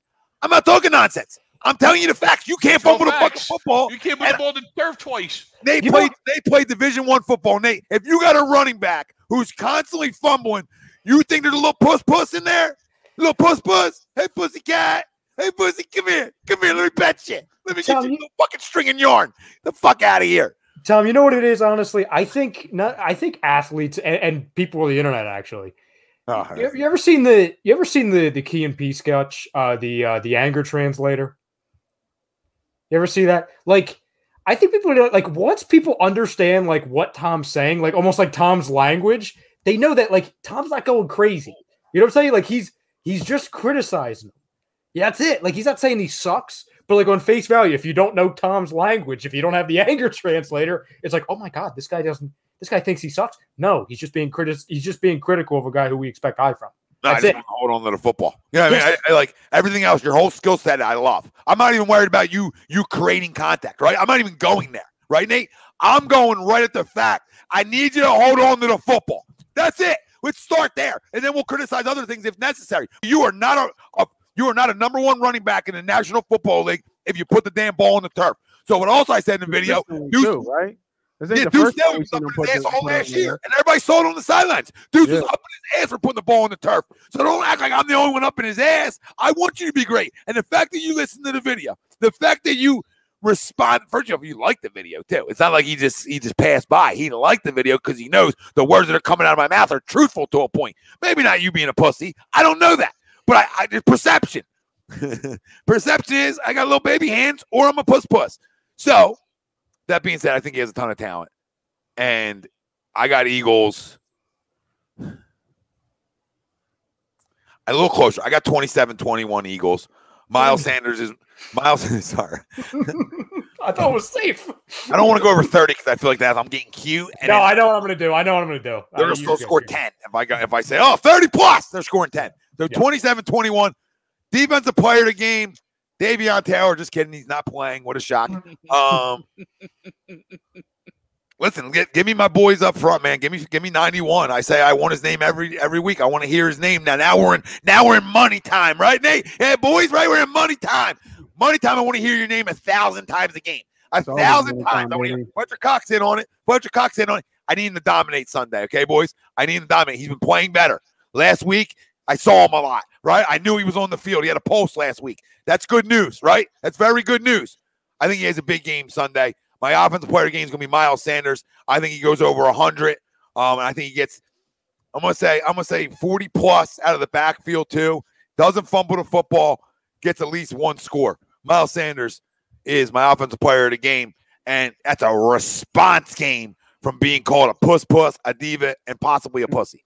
He should have got 100 last game if they didn't take. You know, I mean, obviously, if he didn't fumble, he would have got 100. He had 94, 95 yards last night. Right, yeah, if he goes off. Right, if he goes off, right.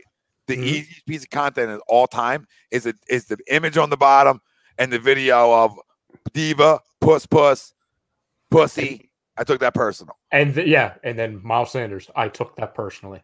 Yes. Absolutely. I would too. If I was Miles Sanders, I'd take that shit personally. If I see some dude with a backwards hat calling me a pussy, but yo, who you talking backwards hat got to do when I'm bald? Right. The front ones don't work well with the light. You only see my face. That's why I wear it backwards. I don't wear backwards hats. I only wear them when I do shows. That's what people got perceptions, right? Perception ain't always reality here. Mm-hmm. I'll wear them around, but I'd rather wear my hat frontwards. I always have. Like when I'm coaching baseball, I'm not wearing my hat backwards. But you do it here. Watch, Nate. Uh-oh. Flip it. There we go. Is Tom here? Where's Tom? Yeah, I'm about to say turn it backwards. You know what I'm saying? You can't see a motherfucker. I tried it. Yeah, turn it around. It doesn't work here. There you go. There's Tom. I see you. I tried it. I felt uncomfortable about it, so I just went the back. Yeah, I felt uncomfortable about it too. Didn't like it. Robert, we've had some stories, but we'll save that for another show later when we get closer to like the Christmas and all that stuff. When we get more like into like nostalgia conversation, we'll have a special segment like an A2D story time on Monday or Sunday or something. You know what I'm saying? Because we have some stories. Listen, the two easiest guys in Philly sports blocked us, and you can tell by their play. Jalen Reagor, Ben Simmons. All you need to know about how much of puss they are. Yep. Following this word, puss. Love it. I'll go real quick. I have it being a little bit of a tighter game. I have us winning, though. I'm going to go with a final score here. See what I do with this time. I'm not going 30. I'm going 29-24. 29-24. Yeah, you're right with me. You're a little close. Yeah, and listen, that could be like a garbage time touchdown from the Giants. That could be a 2-possession game going into the final 2 minutes. But it's kind of like, okay, it's going to need an onside kick recovery for us to just seal it. You know what I mean? I don't think we're going to be seeing Gardner Minshew in this game, even though that would be awesome if it was another one of those. Not because I want Gardner, by the way. It's because I don't want it to be close, obviously. Offensive player of the game. So you guys both have the running backs. You know what? I'm going to go with a receiver that's kind of been talked about not so great the last couple of weeks. Oh, my God. No. Are you going to do this right now? It's not Reagor. It's not Reagor. Okay, good, because I got to pay. No. And I was like, do I really got to fucking stay around for a second? I worded that proper. I purposely worded it like that because I wanted everybody to be like, you're like clickbait. You're like a fucking clickbait. Yes. Clickbait. CNN? Is it CNN? CNN, this guy baited it. No, it's if it was Reagor, I would say he's been talked bad about since New York he Post. was drafted. Oh yeah, New York Post, absolutely. SB Nation.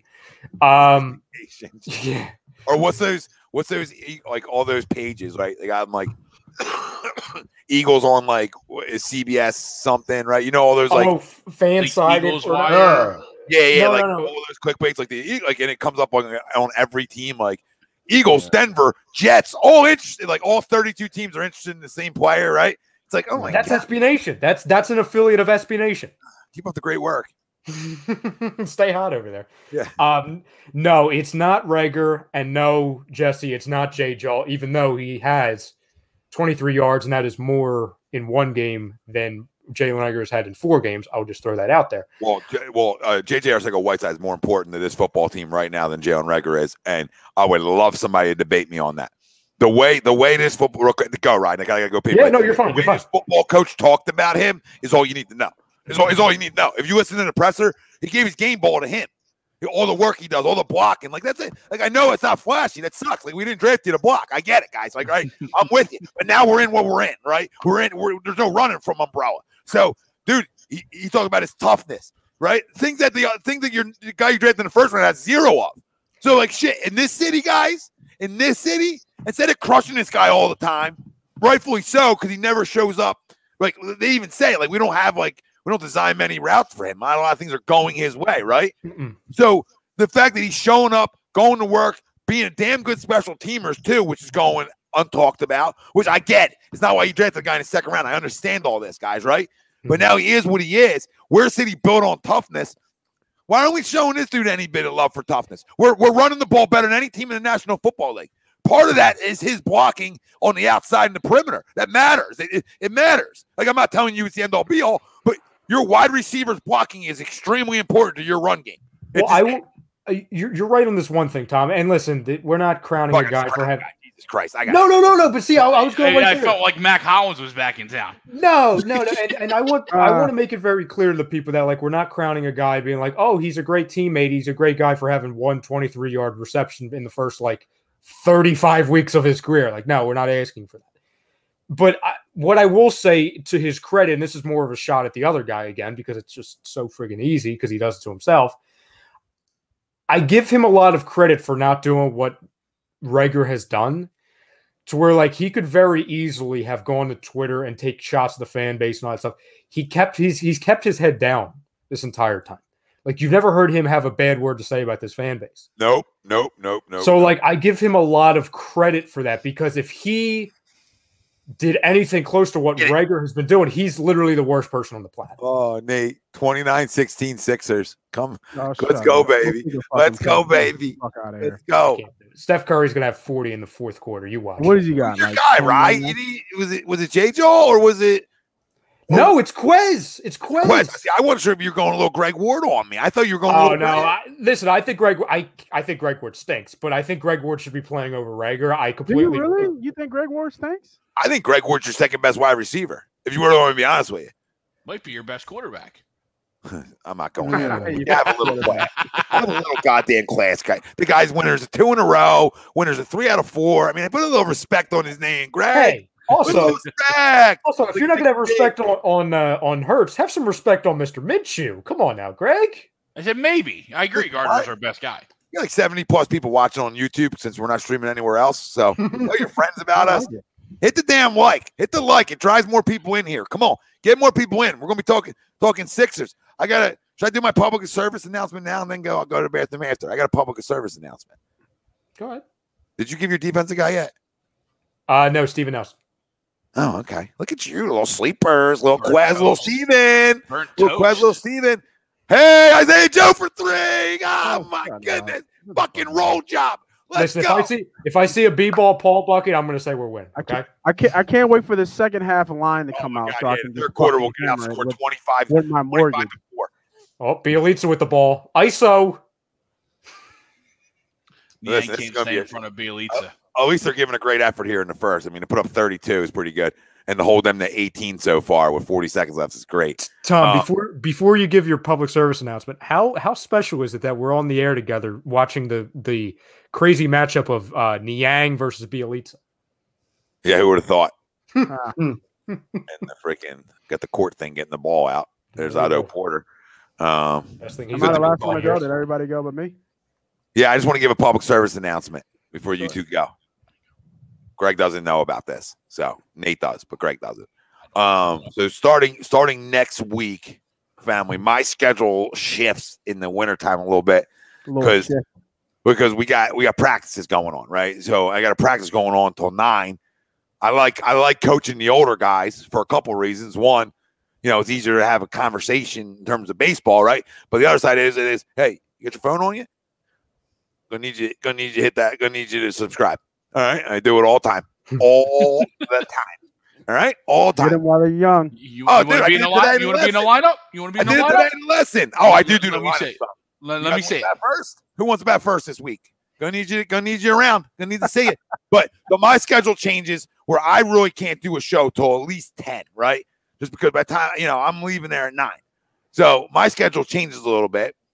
Mr. Eaton can't do that late, so I want to try to accommodate the best we can here. So Ryan, Frank, Ralph, and Noah are going to do what they did 2 years ago, and they're going to do the fix prior from 8 to 9 to start. It'll be 8 to 9 to start, and then we'll go from there. And then we're going to meet Greg and Nate, and maybe Uncle Sweeps has been in the conversation. So, I mean, maybe get a little treat. We give you a little treat, little trick or fucking treat. So we're going to be going on at 10. Now, Greg, if you'd rather go on at 8 from 9, you don't want no parts of us, that's also fine. But I figure Greg's work schedule, I don't know what his schedule is. He doesn't know what his schedule is, I feel like. Greg, but that's neither here nor there. I feel like 10's more suitable for him anyway. I feel like you're like Tommy from Martin. I don't even know what job you do. I don't even know what you do when I live with you. I don't even know what you do. What are you doing up there? I never know what she's doing up there.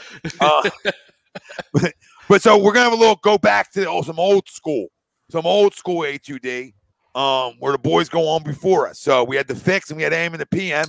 So I don't know what the hell we're gonna call our show, but Sweeps got a good little name maybe. So we'll see. But we're not worried about show names. We're just worried about putting out great content. Already got names dropping. All right. We just want to put out great content. So make sure you guys are all subscribing because we're essentially adding another show, and you're going to get a little different dynamic, and right. And we're gonna put a them boys are gonna put a great show together. We're gonna put a great show together after, and we're gonna work with each other so that we're talking a little bit different stuff, right? So to keep it fresh for the people out there, because that's the most important thing is to keep the content and what we're putting out fresh. The 4 of us. We could talk about you rolling dollars. You know what I mean? We could literally talk about rolling dollars. We could talk about ponies. We could fake it till we make it on ponies. So we will survive. Hit that note, felt like. But it'll be fun. It'll be fun. So we're going back to old school. So I'm excited about it. I'm excited about it. And it's also great because we're bringing you like another show too, even though you see us all and hear us all. We're breaking it up a little bit. So the things you do for no eating, and you too, Frank. So go fuck yourself. Now, right? Okay. I got some scissors, a Sharpie. What do you want me to do? I will say whatever you want. It's your way. Okay. There's two favorite parts of the intro. It's when Frank's slamming his hat against the bed. What are you right over there? That's by far the best part of it. And then Frank's reaction to Ralph breaking the chair. Oh shit. Or the fact that he put a Sharpie up his ass, but that's neither here nor there. If you don't like that, we can't help you. Hit the damn like, hit the subscribe. Now you know why you're here. Tom, when you come back, by the way, after like when you're back from your break and everything, I have a little Thanksgiving activity before I leave. And it's kind of on that thing. A little Thanksgiving activity. Stuffing. What? Okay. Stuffing. What's going on? See, fam, this is what I wish me luck. 8 to 9. Tom dropped on that note. Yeah. So while we wait till the gang gets back, I'll go. I think it's going to be another ass whooping. I think the Eagles keep rolling here. The Giants, I mean, even they needed somebody to take the fall, somebody to fall on the sword. So Garrett was the scapegoat, but it wasn't even Garrett. It's Jones. Jones is the problem. So I like the Eagles here.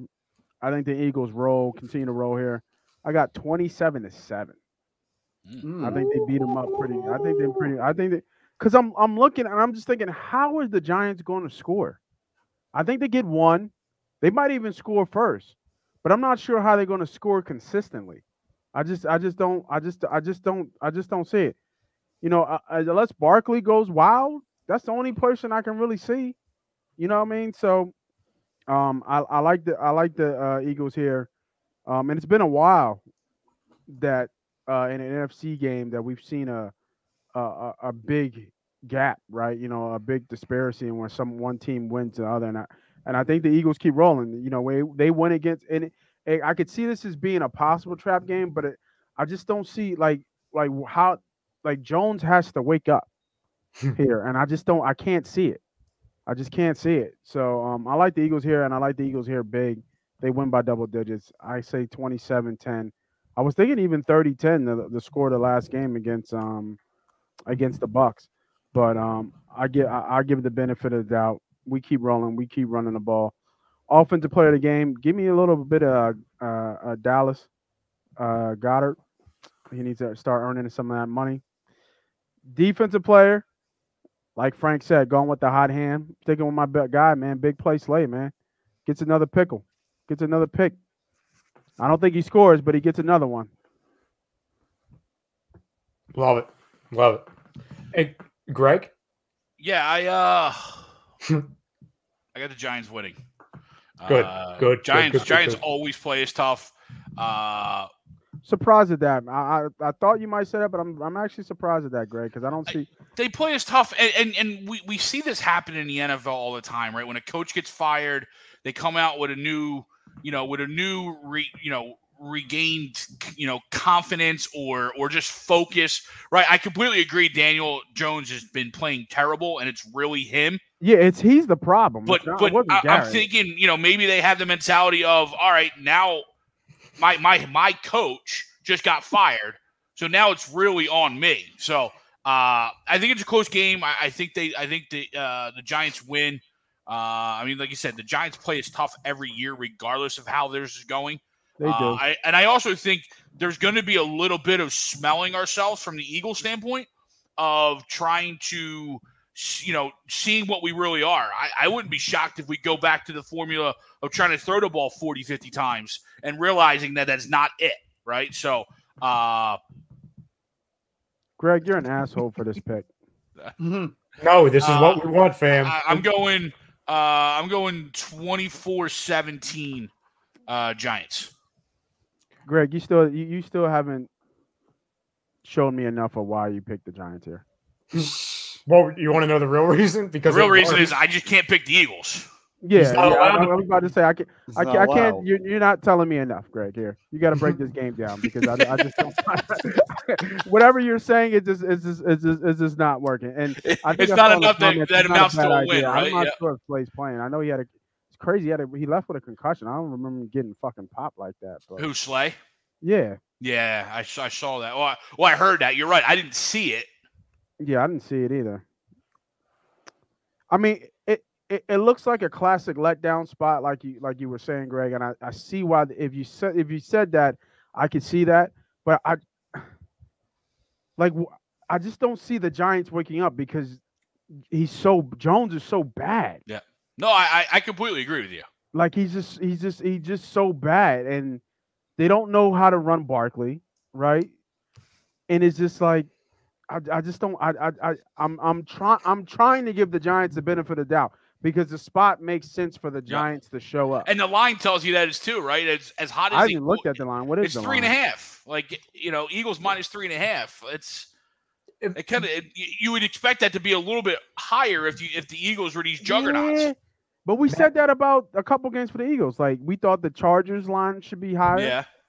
And then I forget the game after that. What was the game after the Chargers? Was that the Raiders? Was that the Raiders? Yeah, because wasn't the Raiders like -2 or 3 at home? It was Denver. It was Denver. Yes. Yeah. Yeah, and the Denver line was short, and so the Saints line was short. Yeah. You know what I mean? I think I don't know if Vegas is caught up to what the Eagles are yet. Because I don't think you still think they're undervaluing the Eagles then? I think they're undervaluing the Eagles. I do think they're undervaluing the Eagles here. I really do. I mean, it's not like it's in New York, but I mean, we travel so well, right? It's not like there ain't gonna be no Eagles fans there.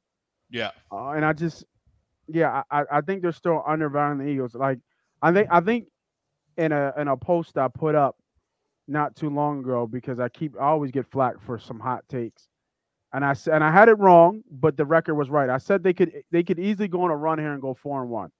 I was talking playoffs when they were 3-5. Right, because I was looking at the schedule, and I'm like, this schedule's soft from what we're seeing. And I was looking at they could go 4-1, and I had it switched. I thought they were going to beat the Chargers and then lose to Denver, but it was the opposite way around. Okay, right. But after that, I said the Saints were winnable at home, even though I didn't say that last week. But I said that, and 2 weeks ago, I said the Saints are winnable at home. But with the Giants and the Jets there going into the bye, it's going to be hard to slow down this momentum. Somebody asked me this morning, and a couple people in the last couple of days, but especially this morning. I got a question that was, Ryan, are the Eagles good? Which is on the surface, question. It's a very, very easy question. Like, it's either yes or no. Yeah. But I'm in the weird situation, and I said that, so I'm like, I have no idea. It's a good question, yeah. I have no idea. So, like, and I heard somebody do this on the dial, and it was a good kind of analogy or a way to sum it up. So I want to ask you guys, okay? Do you think the Eagles right now are closer, the type of teams, right? We're not saying, you're this team or that team, but just closer in quality of team. Do you think they're closer to being the Cardinals, who are 9-2 right now, or the Giants, or who are 3-7? Like on the spec, you know what I'm saying? To where the Cardinals are a 10, the Giants are a 2. See, I don't want to get ahead of myself. That's why it's such a tricky question, because I do not want to get ahead of myself. They remind me of the Ravens, an early Ravens team with Lamar, right? That's what they remind me of. They remind me of that the early Lamar teams. And I just want to be very specific. Jalen is a completely different player than Lamar. They're not the same. Right. The skill set that they can run the ball is there, but how they run the ball is completely different. But when I see the Eagles, I see waves of running backs and playing good defense and getting turnovers on defense. And that reminds me of those early Raven teams when Lamar was young and he was still learning the quarterback position. So in those early, even Cam years, but Cam was an MVP early, and so was Lamar early. So I think that I think it was a good question, right? Are the Eagles good? because they're not even at. I think Bill Parcells said it a while ago. Your record is what your record says. They're not 500 yet, right? So I hate to say it, but they're not yet, right? They're going to be good against their schedule, but in the grand scheme of things, they're still not a good team. Why? Because they're not even 500 yet. Are they trending up? Absolutely. But the fact that they're not even 500 yet, what are they? 4-6? Are we? 5-6. 5-6. I'm sorry, 5-6. They're 5-6. So if you look, the numbers are the numbers, and I like to play with. I like to lean towards the stats, and I'm gonna go with the old Billy Goat and Bill Parcells. Your record is what you say you are, and at 5-6, you're not a good football team, not yet. And maybe it's good question though. Well, this is like open. It's like open ended because I think if you ask me, I'm gauging what's to come.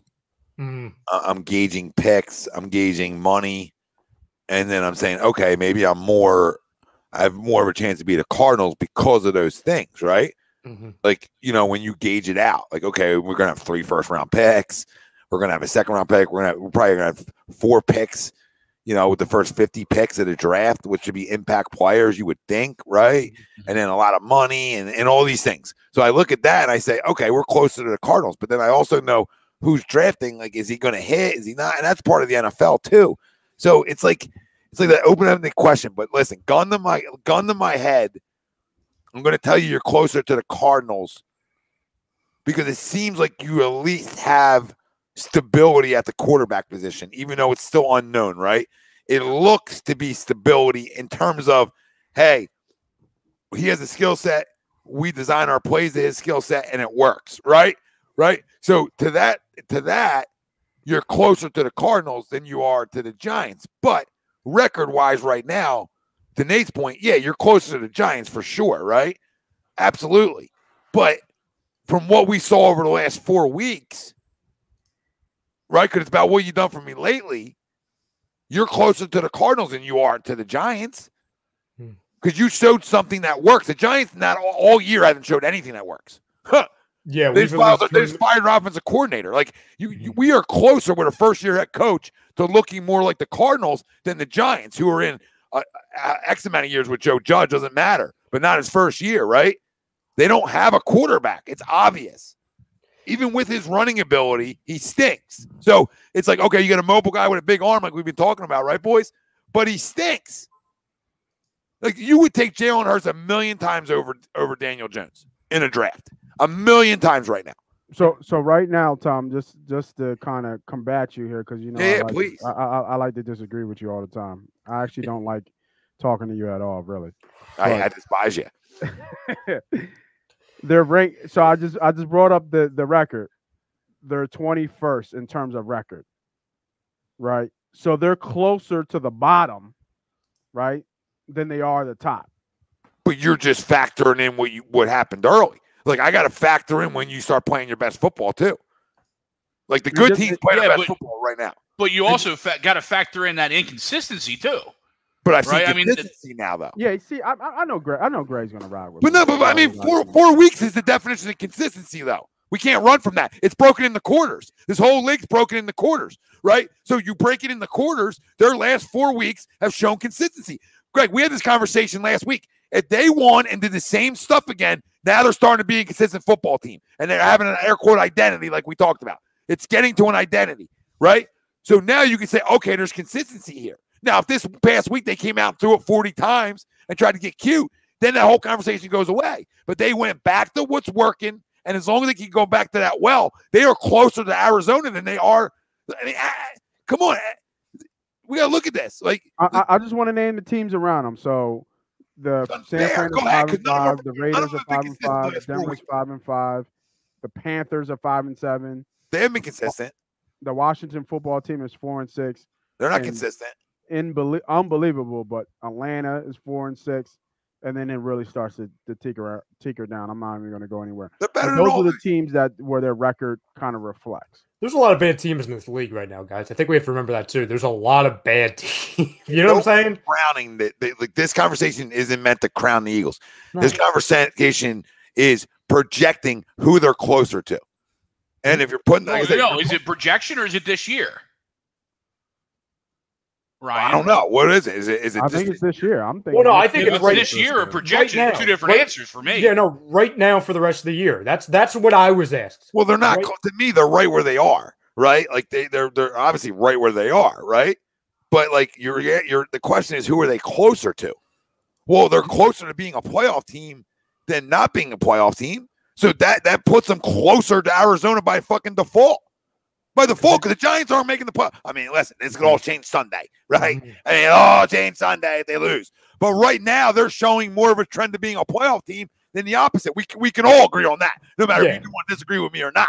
You have to agree on that side of it, because that's what they're trending towards. That might not play out. That might not. So how by default, how are they not close to Arizona? I mean, Arizona's really good, so we're not calling them Arizona. Oh, no, I picked dumpster fire. The Giants are a dumpster fire. We're not closer to them. 4 weeks ago, Nate, absolutely we were. Absolutely. I'll give you another example. Because I took the two. I might as well have said the friggin' Packers and the friggin' Texans. You know what I'm saying? Like I took two absolute extremes. All right, so I'll lower it and I'll raise it a little bit on both sides. Are we closer to, let's say, the Rams? Or are we closer to... There's a lot of bad teams in this league. Bassy time. Oh, he scored? My son. No, he's just in the game. All right, are we closer to the Dolphins or are we closer to the Rams? Dolphins. You can't ask Greg shit, right?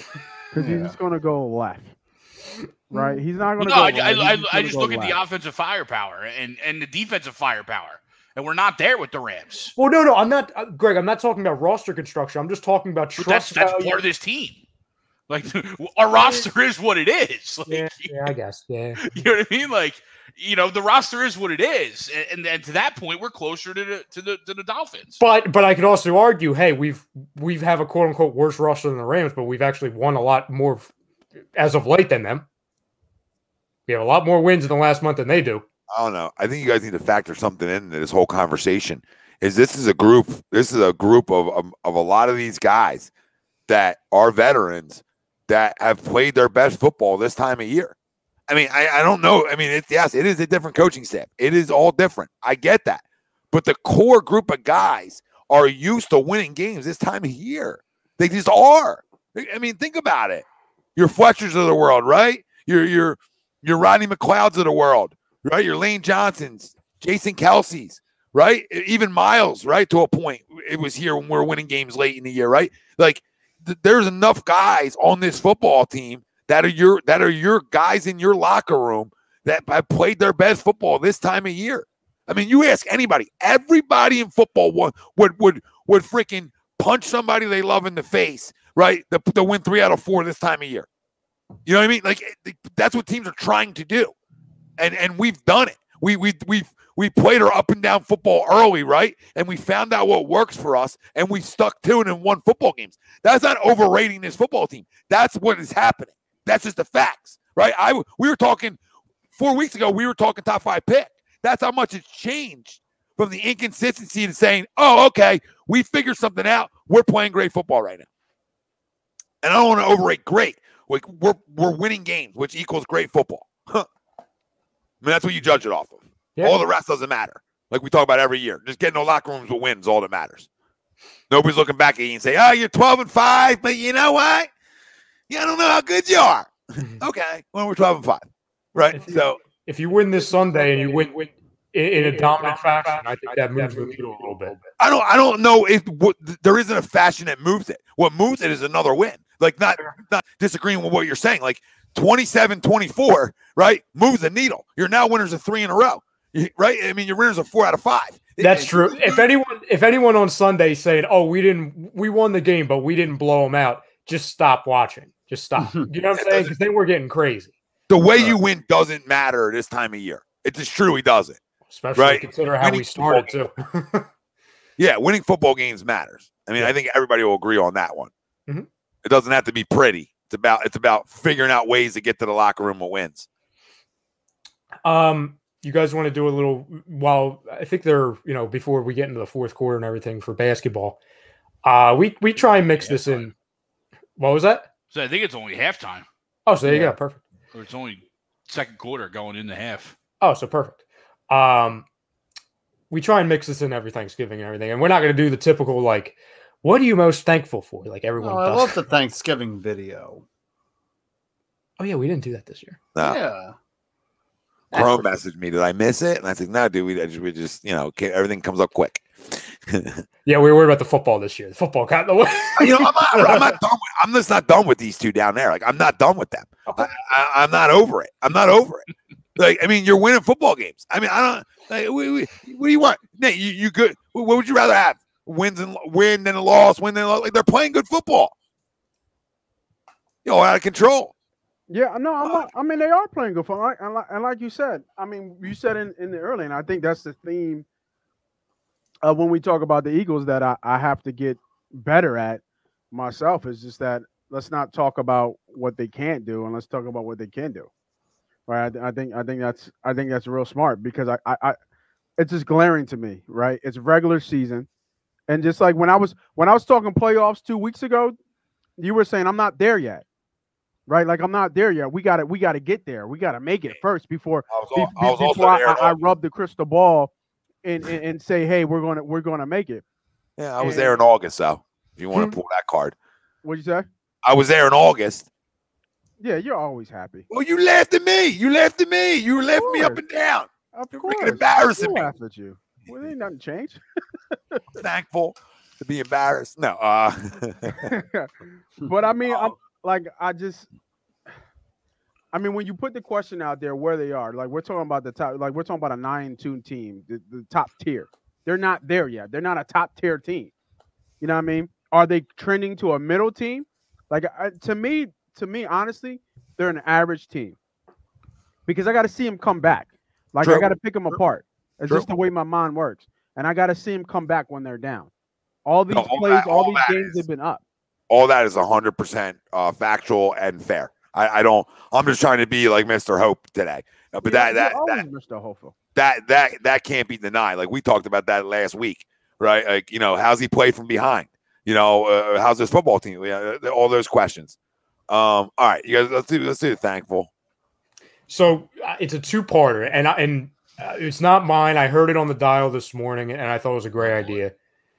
What, Greg? What? No, go ahead. Listen to the dial. What? The station, the music station was in commercial. What do you want me to do? Okay, the smooth jazz station was in commercial. Okay, come on, BYU, get another 3. Come on. And I'm not going to listen to Christmas music. I'm not going to do that. It was a two-parter. Okay, and I think it's perfect because it's like a perfect 180 from you going after these two at the bottom top, and us going after each other earlier, and we go after each other every week. But the exercise, and I want the fam to get in on this too. It's what's your favorite memory from doing a show on A2D, period.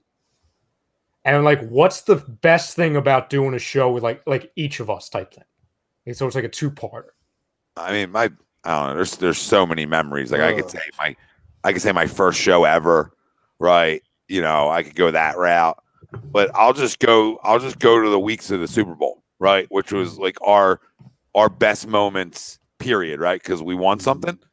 I'll go to the robe show when Carson got hurt, and I wore the robe on Birds of a Feather, and then ripped it off and said Nick Foles is going to win us the Super Bowl.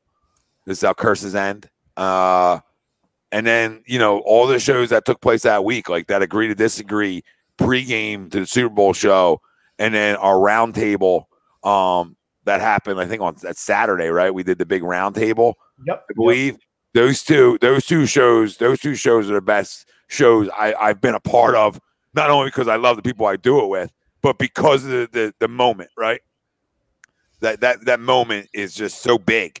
We were trying to burn the jersey. We're trying to burn the jersey. Greg wanted to burn the jersey. Would burn Tommy. So I mean, I think I just that whole feeling, like to be able to do it with a guy like an Eagles fan like Wells, who I've been friends with forever, right? I mean, that's something that we talked about having together, right? And we're on the brink of it, right? That pre-show, right? We're on the brink of it. We're on the brink of it, and then everything that happened after that week, just the conversations going on a parade with my guy. There's a million. There's a million A2D. There's a million A2D moments, but that week's just got to be it. Frank. Oh, geez. What was the other part of it? It was like this is like sappy. Like what? Like the one compliment for like each person we like on here that like we do shows with, but that's too much. That's just kind of that's blowing ourselves a little bit, isn't it? Yeah, I don't know. I mean, I feel like I need notes for that. Yeah, that's. Oh man, gotta really go searching. I got one because I haven't been around on the show long, and I got this food in front of me, and I'm fucking starving. So, but for those who have gotten to know me, have gotten to trust me, gotten to support me, whether it be here on Wednesdays or any other show that I might be on, or especially on Sundays when I bring Money Pot on. I think the first thing for me and Tommy, we've been talking for years, right? We were talking for years before I even came on. And that's because we have a mutual friend between us. And, he tried to link it up and it just never happened. And I'll never forget it. Tom made a crumb of the day. And he called out all the people who give people bets and said, hey, I don't need you to lose money for me. I can do that. And how Tom talks, right? Okay. Right. He says, I don't need you to lose money for me. Right. I got it. Okay. I got it. And I'll never forget that. Right. Because I saw it and I felt hurt because that's what I do. That's what Money Pot does. Right. Money Pot gives out free plays. And I felt like it was a direct shot at me. And I made a video and I did a better impersonation that I did that. It was actually pretty good. It was pretty close. But it was a video long ago. And I just said, hey, I forget what I said, but I remember I ended it, but like no notes, right, Tom? Or some shit. I was taking shots at the dig. But that was the start because that started to spiral more conversations.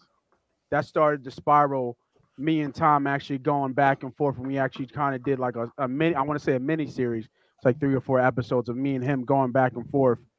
And we had to pick a side. Regardless if we agreed or disagreed, we had to pick a side and defend it. But that started all. Yeah, I thought that was really fun too. I want to do that with members down the road. But go ahead. Yeah, where that all started off where I'm at now, right? Part of A2D Radio. And I'm not saying like I'm here to stay. So if you don't fucking like me, I'm sorry. Because I'm here to fucking stay. Right? So and you're gonna see more Money Pot and you're gonna see more me around and around and around the clock because I'm not going nowhere. But I think for me, I think everything happens for a reason. I've always thought that. And things were just fated to happen. It's just a spark. And that was the spark. The spark was just doing a crumb of the day, calling out all the people who give out free bets. And I don't need your fucking advice because I can go out and win my money by myself. No. Lose my money on my own. Lose my money on my own. I don't need you to tell me how to lose my money. And I think for me, that was that's the one thing I'm thankful for because we're here. We're doing not even just good business behind the scenes, but we're building relationships. And that's the key thing in this business, right? You got to have trust and you got to build relationships. And I think Tom trusts me as much as I trust him. So, I think that one was the one for me. And then I got to meet Noah. It's fucking great. You know what I'm saying? Like I would never think I would meet people like Noah and Frank. It's amazing. Yeah, remember, you're meeting Noah on screen. Yeah, I mean, let him come to your house. Get him. You'll really meet him. And I can give, and I'll go the extra step, right? I'll go. Ryan, you missed the consistent, right? You're not going to change much. but you're going to always be there. If you got to be there at 8, you're going to be there at 7:55. Right? That's what you remind me of. You're not flashy. You're not going to run at 40 in 4.8, but you're running in 5 flat. Jalen Hurts. Right? Yeah, Jalen Hurts. You're going to do that. You know what I'm saying? Tom, you know what I mean? You got the Good on. That's good on. all trades, right? You got the jack on trades. You can be the bad guy and the good guy. Doesn't matter. Frank, you're just a fucking wild card because I don't know what you're going to do or what you're going to say. Right? And then Greg, you're the villain. You like to be the villain role, right? You like to be the villain role. Noah's the hype man, you know what I mean? And I kind of put Ralphie in that too. He's got a perfect pitch to his voice that just offsets everybody else. That makes sense, right? You know, and me, I'm like Tom, right? Or actually, I said that wrong. Tom's like me. Just a jack of all trades. You right. You got it. Jack of all trades. I can be a good guy. I can be a bad guy, etc., man. So I need to eat this motherfucking food because I'm hungry. So I just want to leave y'all with that.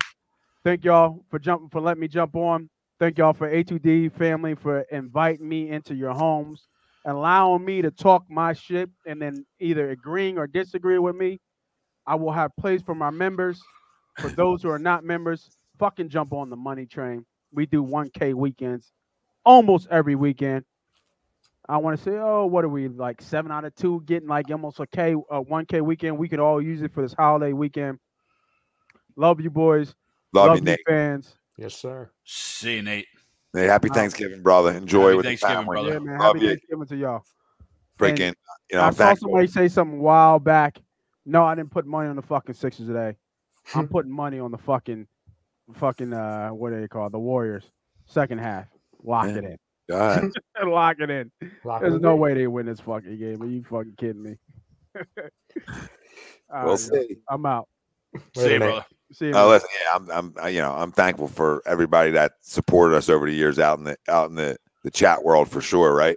And obviously, the no-brainer is all you guys because, listen, we don't do it for 7 years now without the people who have been a part of it for, 5+, 3+, doesn't matter, right? A long time. So this isn't possible without everybody that's here. It's just not possible. Frank, favorite memory or memories? Oh, geez. And fam, if you have any as viewers, feel free to chime in. I mean, the Super Bowl really sticks out, but yours should be easy if you think about it. I mean, yours should be really easy. Let me guess. Does it involve my son Charles Bassey? It probably should. I would think about it. Yeah. I mean, let's see this. Do you actually know him, or is it just a school relation?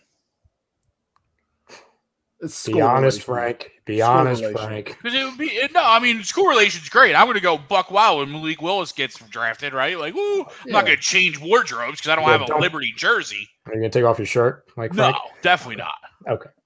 Although I did pop into the New Year's show from the hot tub. Yeah.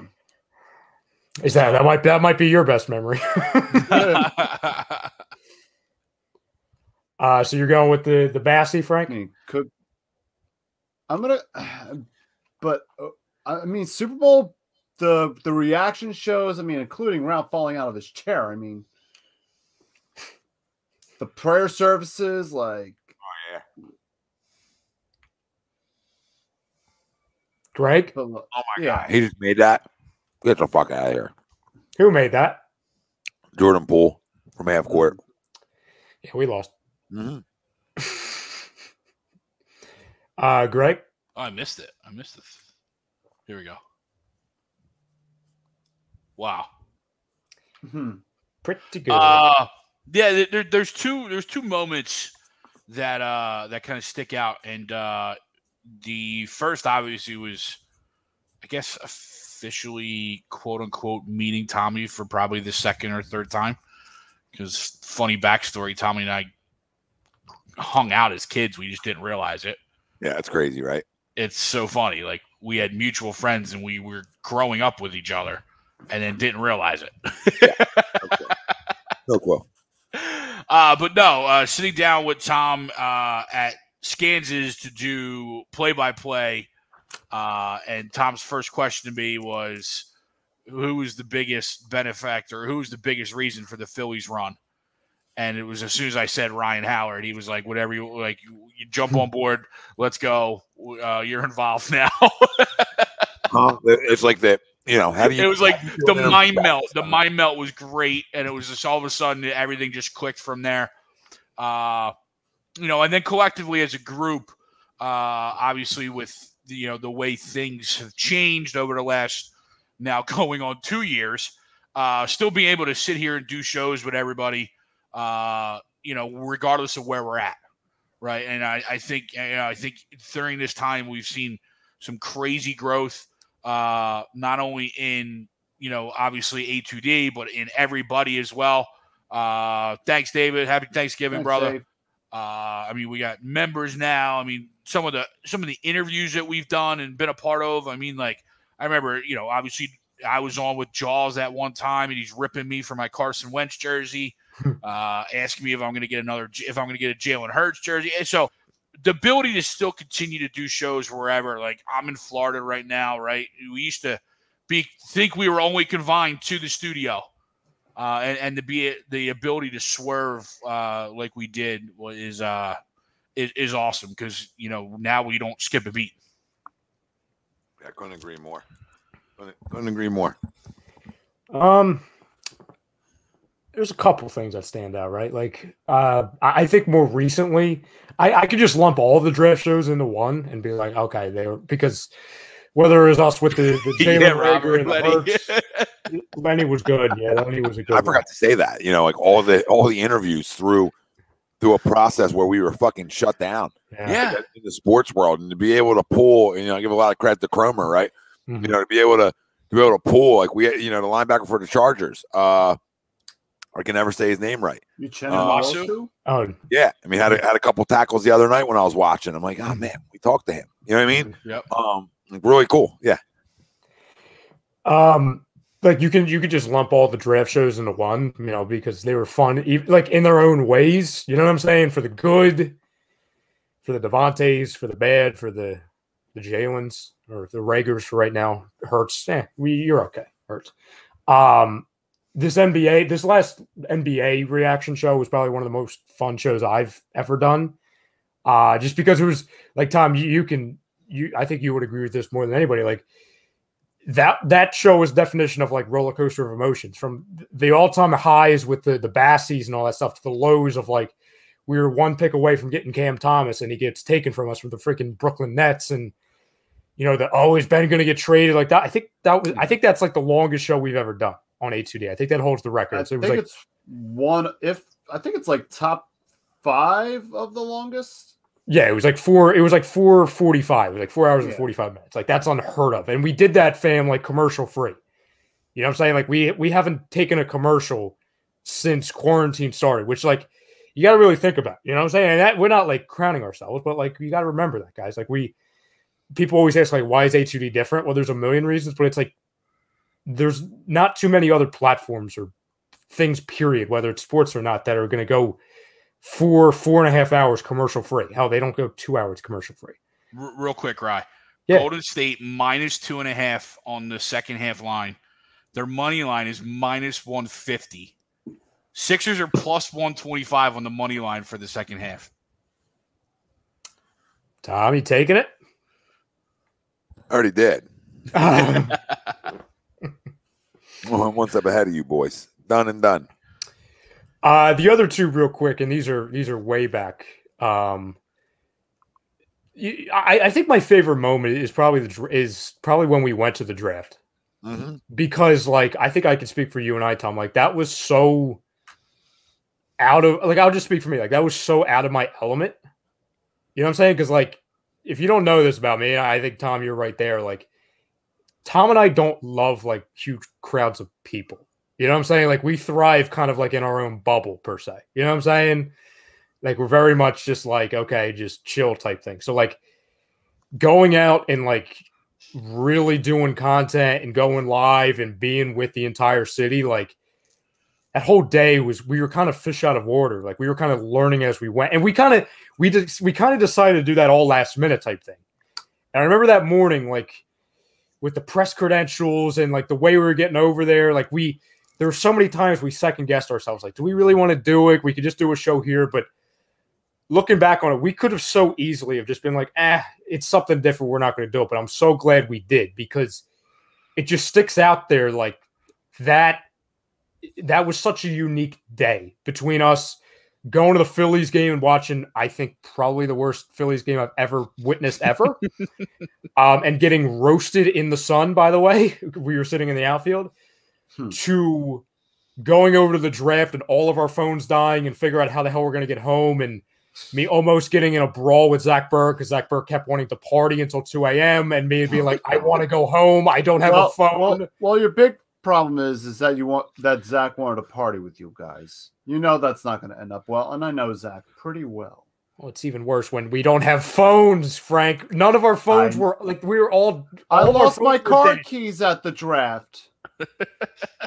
When I was working the draft, I had to take an Uber from the stadiums over to the draft. My car keys fell out of my pocket. Didn't have them for a couple days. And the last thing that I'll always remember, and this isn't necessarily a happy memory, but I think it's just so unique. And Tom, I don't even know if you'll remember this. So, and also this, yeah, you'll probably remember it. I just remember I'm talking to Tom. I'm not talking to Ralph here. Sorry, Ralph. He'll probably try and lay into me tomorrow when we play football for that. Hopefully he's not watching. He ain't watching. No, he's not watching. No, there's probably a Lakers game somewhere. So I was in the hospital at the time for whatever. I was in the hospital for a little bit. And that's why, I laugh at the people, not just at Twitter, because we get people all the time that try and judge not only the platform but Tom, his character off of he yells and screams into a camera, and that guy, they judge not a book by its cover, because that's stupid, because he's not even coming off like he's a bad person on the air or on shows. He's just passionate. But anybody who ever has to take a shot at Tom, in his character. I'll remind you this. Tom and I didn't even know each other for more than 9 months at the time. And Tom, you and I were talking earlier, our relationship, we were not nearly as close as we are now, per se. You know what I'm saying? Our relationship back then was very, very different. It wasn't bad, but it was very different. Oh, yeah. We're just getting to know each other. Yeah. And if I know Tom, he doesn't, nor does anybody. He's not going into a hospital. You know what I'm saying? He's not the place I don't go. No, nor should anybody. You know what I'm saying? Just a tip for everybody. Pandemic or not, right? Yeah, pre-pandemic, you ain't catching me in there. Even I'm man, I just feel like I'm almost in a funeral home. You know what I mean? I don't I just don't like doing it. So go ahead, Ryan. Sorry. So you're fine. And I was, let's just say, not in the best condition at the time. I'll just put it plainly. And Tom, you can attest to that because you're looking at me, not flip side. And literally the second he was able to come up to the hospital and see me and visit me, he was there. And that, that's gigantic. You know what I'm saying? Words can't describe how much that means, period. You know what I'm saying? But the fact that he was the first, he didn't have to friggin' do that. You know what I'm saying? We were just coworkers at the time. You know what I'm saying? He had no responsibility to come and check on me or do what he did. And he was there the entire day. And that was I'm not saying Tom was Jesus and he brought me back to life, but that was we brought Joel back. God damn. Yeah, that's fair. But that was the day, probably because it was the first time I was seeing people outside of the hospital for the first time in 9 days. That's when I started turning the corner. And my memory's not even that. It's that night. I called in AM to PM from the friggin' hospital, from the ICU. Oh, yeah. I called so it was Mataraki, it was you, Sensudi running the boards, and it was Pove. I called into the show from the friggin' hospital. So, again. It up too, Oh, I don't even remember. I wouldn't even have known. I would have called in, like, unless it was recorded. Like, I didn't know that the next day. So, like, just little things like that. You know what I'm saying? That are just so many unique things that have happened, not only on camera, but behind the scenes that people will never know about until we do like an A2D 20 for 20 or 40 for 40. Well, even like the Don's question, like, Don, I went through some shit, right? And I then met what's now my wife. And long story short, her and my dad were like, you gotta go do it. Like, you gotta go do sports talk. Like, you're good at it, you love sports, and like blah blah blah. And everybody always told me that for years, but it was one of them things like probably a lot of guys were told, like, okay, like, you know what I mean? I'm going to school to be a teacher. I'm going to do this, right? So I didn't necessarily know what I wanted to do at that point either. But after they said it 2 months later, I was in Connecticut School of Broadcasting, which the only thing I give them credit for was meeting great fucking people that went to school there as well, right? So I met Matt Sudi that does the Hockey Happy Hour, and I met Zach Burr, and I met Noah Eaton, and obviously I already had Brian Wilson as a you know, a friend of mine, and I met this guy Nick Mazzillo, and long story short, me, Noah, and Nick created a show called Agree to Disagree, right? And Maddie was our producer. So whatever, we get to the point where then it became, oh, okay, like, we're not just having one show. You know, we created a platform called A2D, Agree to Disagree Radio. And then next thing you know, Maddie's doing a hockey show, Pove's a part of it, and Frank comes, and then, right, you went to school there, and then, next thing I know, because I was in there a lot, right, at the time, I just kept grabbing good dudes that I saw, like, wanted to do it, and be like, hey, you want to do a show here? You want to do a show here? Right? And then we just started plucking good guys. And then, like I said, credit to these guys. I mean, these guys stayed this entire time. And then guys that weren't here at the very beginning were here shortly after. So, you know, it was just a bunch of guys that were like, yeah, I love this idea. And then we just went from there, guys. And we had ups and downs, and we had, you know, we're dealing with one right now. You know, I can't go live to Facebook. I mean, we've dealt with it all, and we're just gonna keep going. So, well, and not to go on and on, but like the perfect continuation with Tom, that like he went to A2D, you know, when he was going through some stuff. Like I'll say this, and I'll try and, because I don't say this stuff on the air, because Tom knows this, Frank, Greg, you guys know this, because you're like, not to sound like Chris Jericho, but like you guys are like very much in my inner circle, as is Ralph, as is, you know, a handful of other guys. But like, like when we talk about fam, like not only like the guys on here, but like the viewers here, not only if you've been watching us since, you know, 2014, 15, but if you've been watching us for a week, a day, an hour, a minute, like, I'll speak just personally for me, like, you guys will never understand how much A2D has gotten me through a lot of stuff over the years. Like, I don't know where I'd be emotionally, whatever, you know, figuratively, literally, if it wasn't for these guys and for you guys. Because like, there's a few years there where A2D was all I had, like, as far as an escape. You know what I'm saying? Like, you guys on the screen, the people that are off the screen that are doing other shows, the guys at home that are watching, you know, as much as they can, or every week, or just giving us a like, or just giving us a view. You don't have to comment. Like, I say this now, and we're not even close to our peak as far as growth, but like, you'll never understand it. I'll never be able to sum up the gratitude that I have for like how much you've given us. You know what I'm saying? Just being able to just to be ourselves. You know what I'm saying? Like, I say this, I said this at the very beginning, like, you guys, if you were not here, we would just be a bunch of guys talking into an empty room.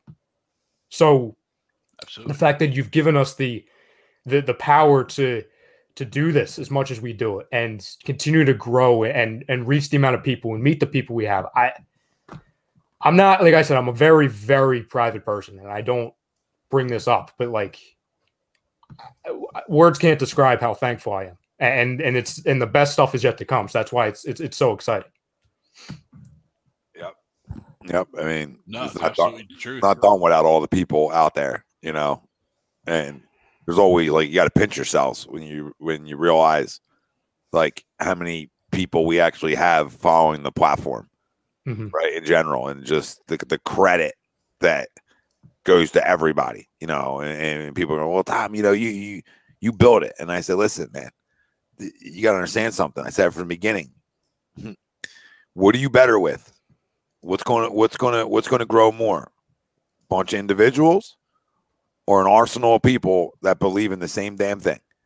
Right. And that, at the end of the day, that's the growth. And there's a lot of guys, and not taking shots at anybody, that want to be by themselves.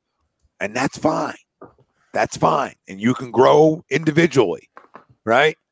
I wanted to grow as a team 7 fucking years ago. So, my last little parting thing is, when people attack on social medias at times, right? Like, everybody's copying us. So if you want to get into plagiarism and you want to get into the rest of the bullshit, right? If we've been doing it for 7 years live when nobody was live, I would say that people then are copying what we did. And I don't give a shit.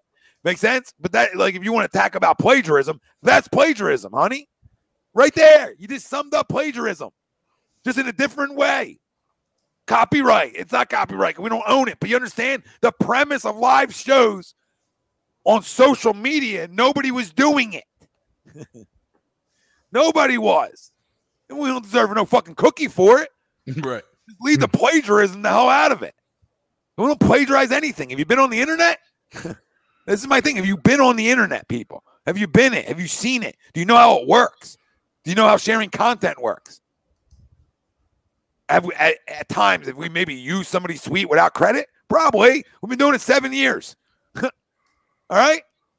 But over the last X amount of time, at least, for a long time, we've made a point to give credit.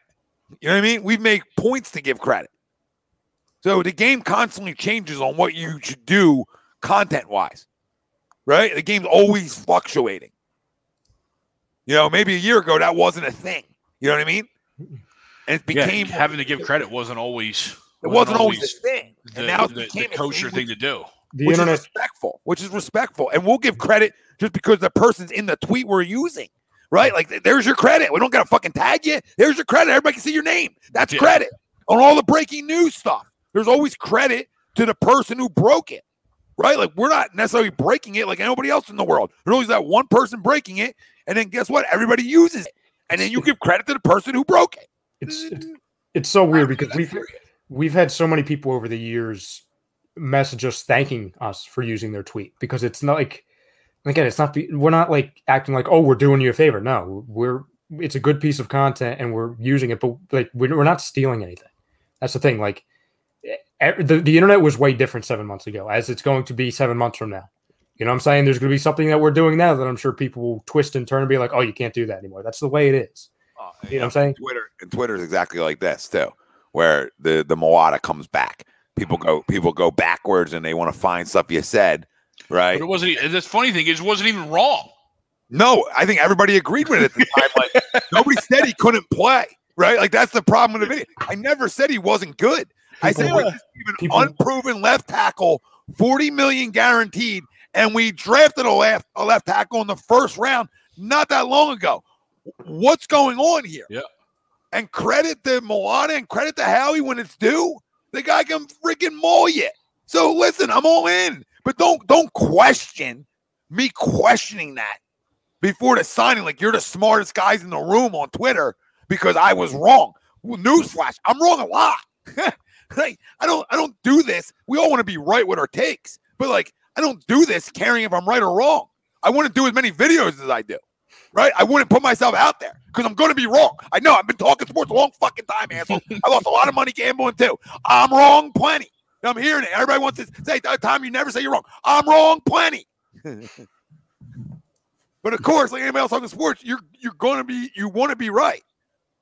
So I don't know. And the problem with people on Twitter is they feel like they need to be right. Instagram. Everybody on Twitter's right. Everybody on Twitter's right. And if you mildly disagree, you're a horrible person. And again, anyone who takes a shot at the platform, takes a shot at Tom. Listen, your political beliefs, everybody's sitting here, right? Your political beliefs, you're allowed to say whatever you want, okay? This isn't a dictatorship. This isn't censorship. This is 101. As an owner of a company, people are allowed to have their opinions on social media unless it goes too far, right? We know what too far is, all right? But you're allowed to want this person as the president or this person as the president or this person, right? You're allowed to have those opinions. That's part of the United States of America. Your opinions. Listen, we got a special guy here for you. We have something special. He messaged me. I sent him what Don sent. And let's bring the big guy in. Love him. This is a treat. Oh boy. Oh my God. Cromer. What's up, guys? And let me not forget one other thing, right, Crum? One other thing that I left out of here that was the great people forget is we used to have the call-ins with Uncle Sweeps back in Burlington.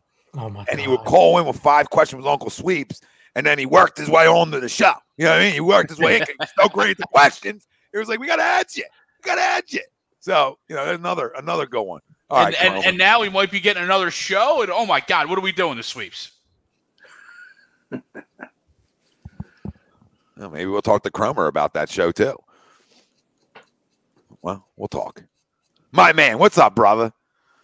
Not much, guys. Yeah, Tom sent me the screenshot. I happen to have a few minutes, so I figured, let me hop on. Let me see what's up with my boys, and also say thanks to the fam, because as everybody knows, I know you guys have been, and I gave the green light. Have explained that I've had a lot going on. My mother's very sick right now, so I've been on since I think July, maybe early July or end of June. Mm-hmm. So.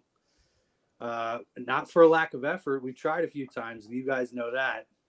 A couple times game time decisions had to pull shows. So anyway, I'm still here for everybody who is checking in and wondering. I'm just taking care of business at home first. And as soon as I get a chance, I miss you guys too.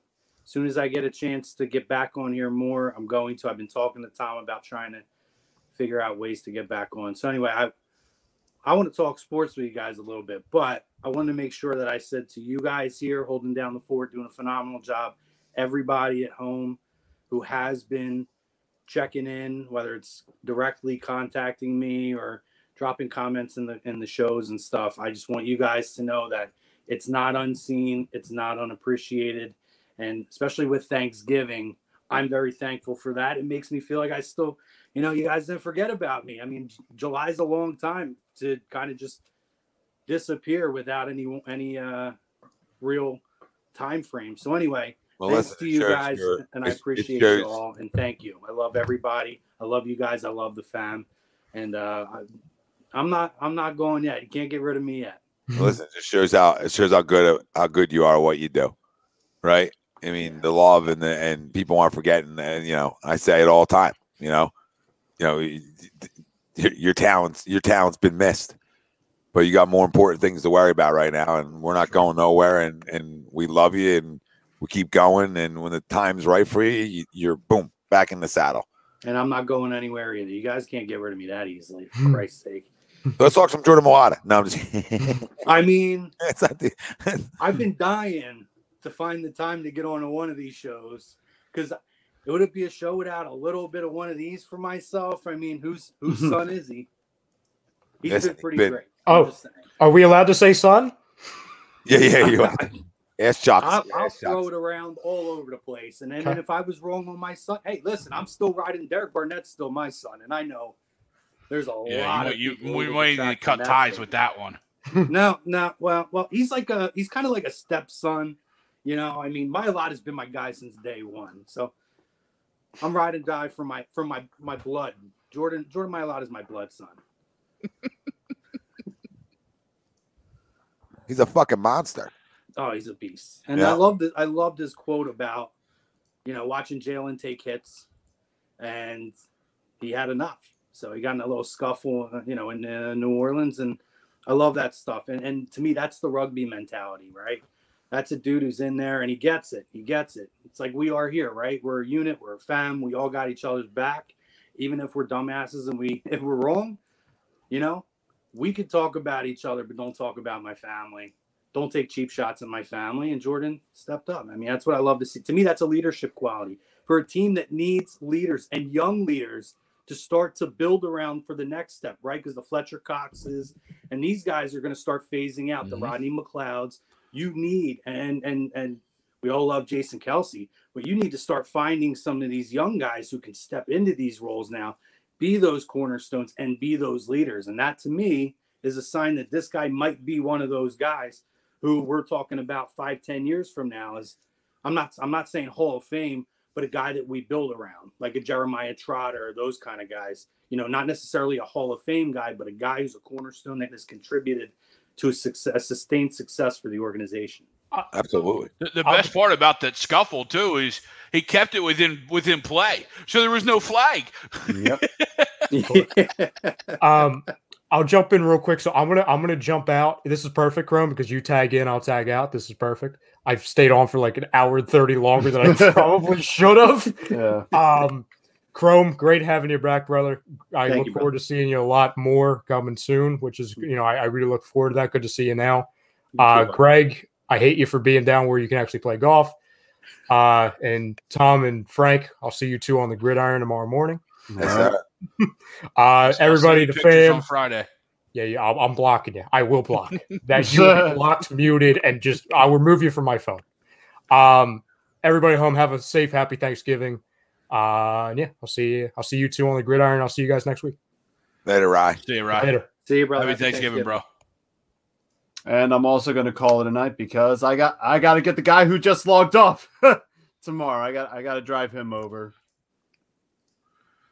You're driving down the him. You're driving down the him, and then come back up towards. We're meeting at a halfway point. So why don't you just meet at the field? Yeah, he's got a 15-minute drive to the field. What is this guy doing? He's such an issue. Oh my God! Well, you should have brought this up when he was on here, so we could rag on him for that. Yeah, get all over.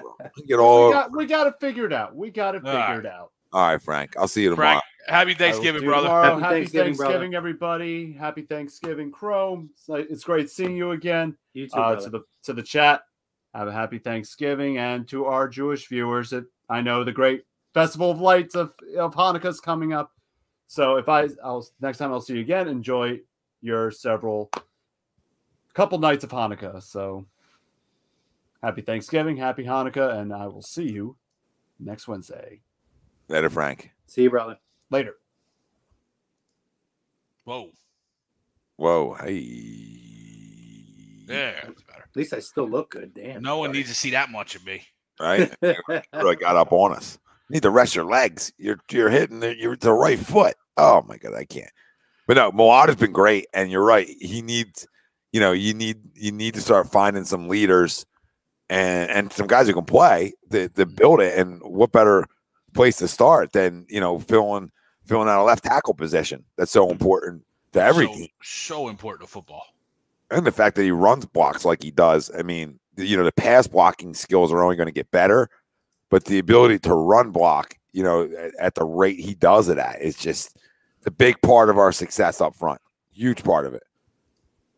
Yeah, and I look at in terms of comparing, Andre Dillard was kind of the other option, right? In this little wave of young talent coming through, Mailata to me is the guy that has it between the ears, no questions asked. He gets it. So I mean, that's a guy I'm really happy that they managed to hit on this pick, simply for the fact that he's a guy that you could see in it. The first day, the reason I fell in love with him is you could see the interview that he gave. Never played football, know anything about it. But you could see that this was a dude that was already day one ready to get in the trenches, learn the position, learn the sport, and try to be the best at it. And he was all ready to be a part of a team over here. So I'm happy to see it. I think that he's going to be a guy that the city's going to continue to fall more and more in love with. Maybe your next Jason Peters. I'm not saying Hall of Famer, but cornerstone. No, but more than likely, if you're a cornerstone, you're trending in that direction, right? You look at the pick too, and it doesn't absolve Howie for missing on how many he did, because what are your odds of hitting on a 7th round pick let alone an impactful 7th-round pick, right? You're never played the sport. That's never played, right? I mean, and that's a complete, like, all right, I'm literally throwing shit against the wall here. Let's see if something sticks. But at least this shit is 6'7", 330, right? And can move like a moose, right? So, I mean, there's worse ways of throwing shit against the wall. At least this one that stuck was an absolute unit, and is starting to trend in the right direction. Yeah, and it's almost like if you ever watch like Shark Tank, where they say like, I'm not necessarily investing in the product, I'm investing in the person. Oh, for sure. It's almost really what they did with this pick, which is amazing. The fact that they miss on so much of the talent that's there, where you can physically see what the talent is. I mean, for Christ's sake, we missed on Jefferson and Metcalf in back-to-back years for Jalen Reagor and J-Jaw. Jesus Christ, this week. He caught his first pass. You would have thought they won the Super Bowl the way the announce team was blowing up the fact. It was his first catch of the year, I think. First target. Yeah. It was unbelievable. First target of the year. It was unbelievable. I forgot he was on the team. So yeah, anyway, it's unbelievable. It's one of those things you can't explain, guys. You can't explain it, that you can miss on so many of those guys who all the talent is right there, especially early on, where majority of it is going to do something and make some sort of an impact. Yet you go on a character guy, you take a flyer on a guy just simply for the character and the physical makeup, and it looks like you're going to hit in spades on that one. That might be his best pick he's ever made. Yeah, if he turns out to be the guy over there, which is it's trending towards, it's hard to say that's not his best pick of his tenure. Yeah, just because of the position and two positions, right? Like the position of the player and the position and the number of the pick, right? Yeah. It's like a combo. So both of them factor into it, right? If it's like a cornerback, you might not say it's the best pick he's had, but when it's a freaking left tackle. Yeah, I mean it's almost comparable. I hate to even bring it up, but it's almost comparable to what New England did at 199. You know what I mean? Like to turn that into what it became, right? Obviously, I'm not calling Jordan Mailata the GOAT left tackle, right? But when you compare, only I'm doing that.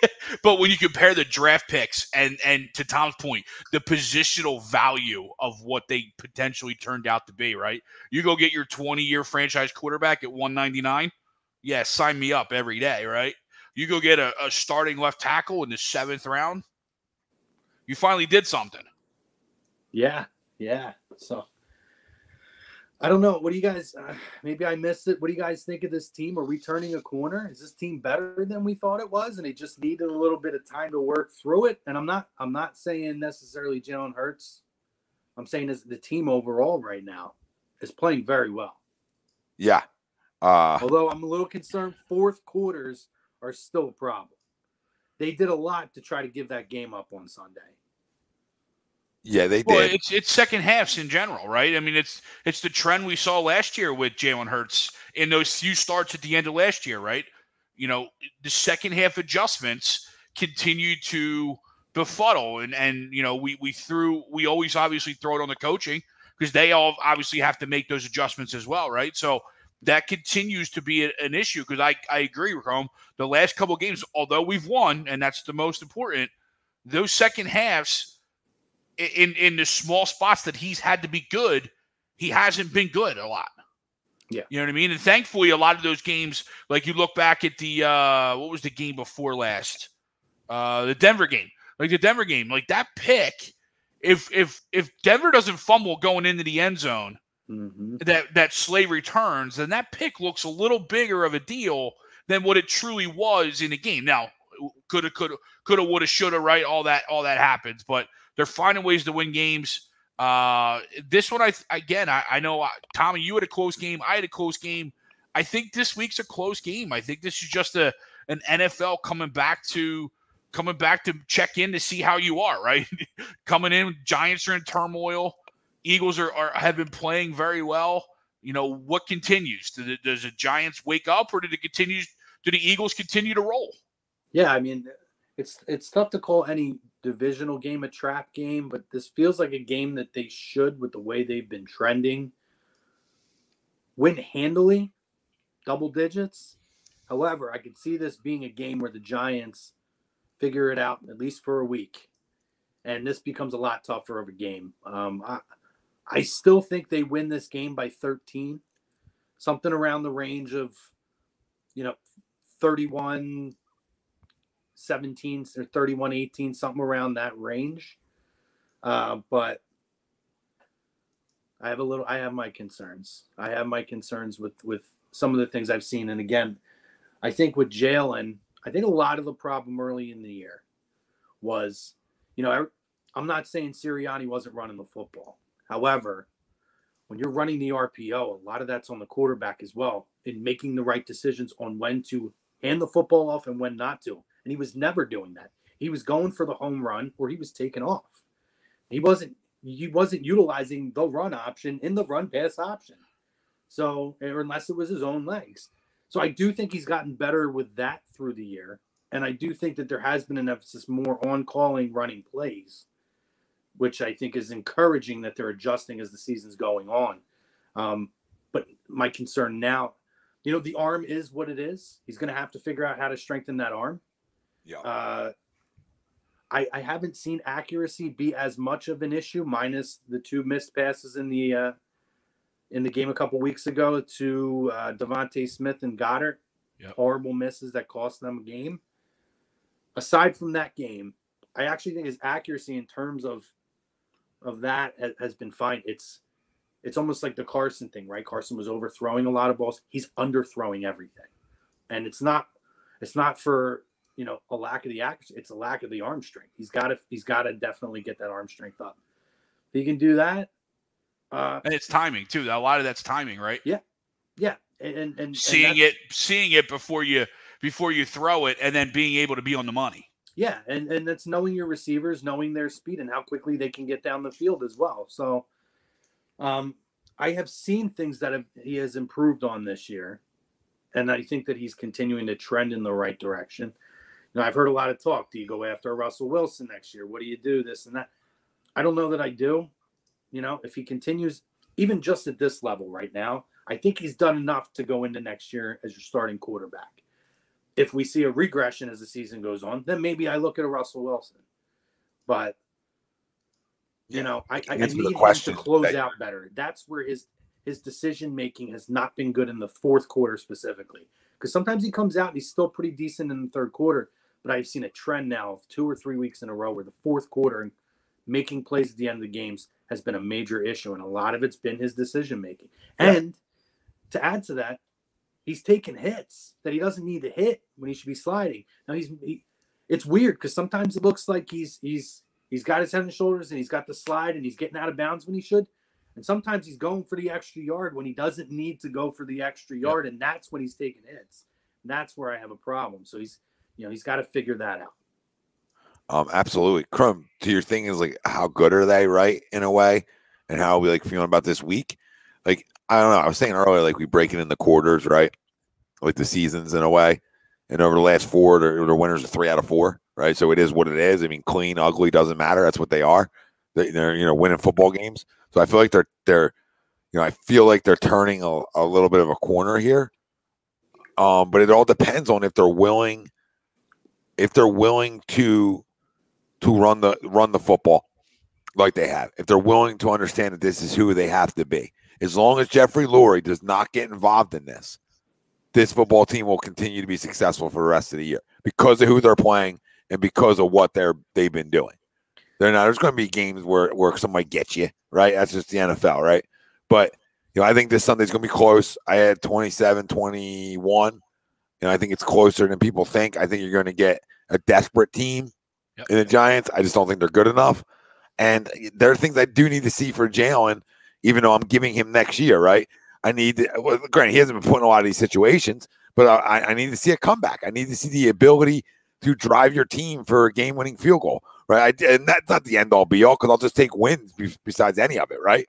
But there's some extra things that I would like to see, right? Him in passing situations when everybody knows you got to throw Are you able to complete passes? Are you able to be decisive? He made a throw to Dallas Goedert last week on an out, like a deep out, and it was on time. It was on time. It was perfectly thrown, and it's like, okay, you can do it, right? You can put that ball right there on the money. Close windows, throwing guys open, right? I don't think he's there yet. He's not comfortable with that side of it yet, but he is showing progression in the things we want to see. And then the last thing I got is he's showing progression in the biggest stat there is for quarterbacks. And I don't care what people say. It is wins and losses. That is the number one stat you start to judge your quarterbacks off of, and everything else plays in. You know, Peyton Manning when he retired and when Brady was at the same point, Manning had better stats, right? Well, when you factor Brady's stats and wins in, he's now the better quarterback, right? So it's like, that's how you judge it. So you start with wins, and then you say a guy like Trent Dilfer, well, he stinks anyway, right? And then you know that. There's guys that won, like one-year wonders, etc., that don't count for this. We're talking about longevity, right? Yeah. So that's your first judgment. And right now, even though it hasn't been like him throwing the ball around the yard and us winning that way, he's winning football games. And part of that is he's winning football games with his skill set. So we said it, Chrome, we said it on Sunday, Sleeps did. We said it again tonight. It's time right now, if he's winning football games, to stop talking about what he can't do well and start talking about what he can do well. And I don't know if you heard that, but that was like the big thing that I'm like, that's a good point. He threw a pass, I think it was this week, to Quez in the end zone that he dropped. And I'm telling you, it's the best pass I've seen. Best throw he had in his career. Since he's been a pro. I mean, I'll go back to college. Best throw he had in his career. And I felt like, and Greg, I felt like he was in the pocket where there was pressure coming, and he delivered that ball on the money. Listen, he like we talked about it. You don't have to have Herbert, Rodgers, right? The list goes on. Mm-hmm. Tom in his prime. Like, you don't have to have the arm strength of these guys if you're on time and you're accurate. That's the reason why I say the accuracy thing hasn't concerned me as much, because I've seen those improvements. Mm-hmm. I'm not going to say any names of anyone, but when Tampa was here, I know someone who's on the Philly police force who was part of the team that escorted Brady after the game to his transportation. And the story that I got was, in the car, Brady, talking about Hurts, said the one thing he needs to work on, and he said this to the guy who was driving him, he's got to work on his arm strength. He's got great legs, this and that. He's got to work on his arm strength. And clearly that, to me, has been the ongoing issue, because we're seeing him accurately hit some of these passes, but is he underthrowing it or overthrowing it? More so underthrowing. I've maybe seen him overthrow a pass twice all year. The only problem with arm strength is when you get to this point, I don't know that that's something you can fix. Yeah, it's something I can fix when you're 10.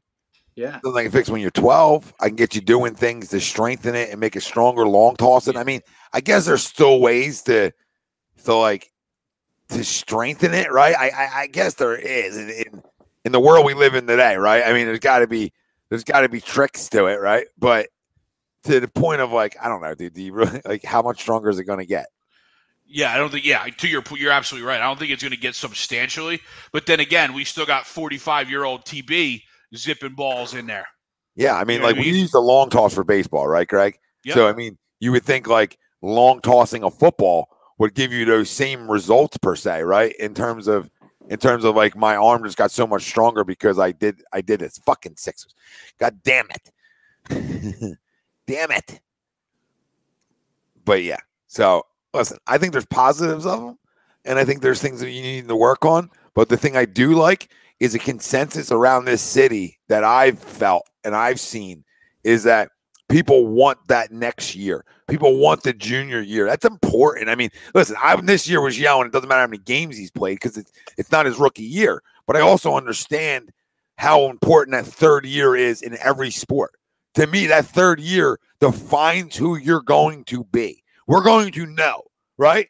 5 games in, 4 games in next year, we're going to say, that's the quarterback he is.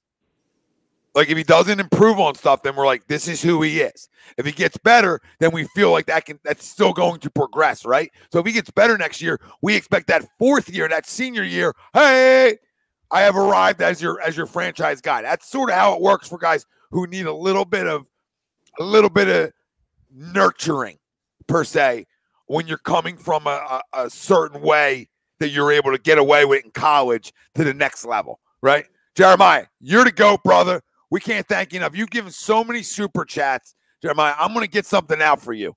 All right. I want you to inbox the A2D socials with your address. I want to get something out for you. He said it means a lot coming from Tom because he didn't come in the leg with a rocket. Tom's best quality is his youth, and it was his grit and smarts. He's talking about Brady. Yep. Yeah. No, he's absolutely right. But yeah, I was going to say something there.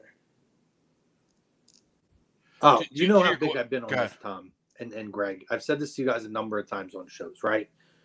Going back to Gabe Kapler as the manager of the Phillies. My whole thing has always been when anybody comes up and says, how long do you give someone? I said it about Doug Peterson. I say it about everybody. To me, whether it's a coach or the key positions on the field, right? You can talk about, starting pitchers, like a guy who's supposed to be your ace. You look at, point guards, whatever it is. To me, it's 3 years is where you're going to figure it out. So he played enough in his first year for me to say, all right, that's year one. Okay. It's not like he played 2 games at the end of the year. He played a handful of games, maybe a couple more. I don't remember the exact number. Was it 7, I think he played, or 6? No, last year, 4. He started 4, but I think he played in like 12 total. Yeah, because he'll come in 15. For like, remember, he'll come in for a player too. I thought he played in 5. I could be wrong about that. But he started 4. I thought the last 4 started with the Saints. Maybe it was 5, 4-1, or 1-4. Whatever. Yeah. Whatever. Semantics. To me, it's enough. That's enough of a sample size year one to go out there. He played tough teams at that point to get out there and get the experience. We're now seeing year 2. We're seeing enough progression now for me to say 100%. And honestly, even if I didn't say it, I kind of still feel like unless you really could get a Russell Wilson that you can't pass up on the guy who's not progressing, you got to continue to go and roll with him and give him a chance. So I 100% want to see what year 3 is at this point and see if he can make those continued steps. I have been very pleasantly surprised with what I've seen week in and week out over the last 4 or 5 games, pretty much to say, like, I'm looking forward now to seeing, like you guys talked about, right, the good things and how those things are continuing to progress. I'm focusing more on those instead of looking for things, thinking, anticipating the mistakes. I'm not doing that as much now. And that, I think, is where we're starting to turn the corner. Yeah, absolutely. We can't. Oh, Shake! Did he? Let's go. Shake with the answer. Because I was like, holy crap, they hit that shot. The Warriors hit that shot. I'm like, damn. You're ahead of me. That's wild. You're ahead of me. Oh, that's good, too.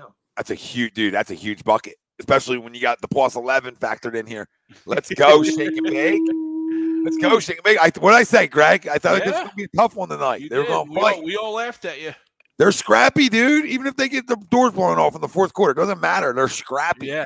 Like without Joe and Tobias, these are scrappy efforts. They really are. No. Scrappy efforts. You're getting done with smoke and mirrors. You're hanging in basketball games. So plus 425, right? Yeah. Plus 425 right now are the Sixers.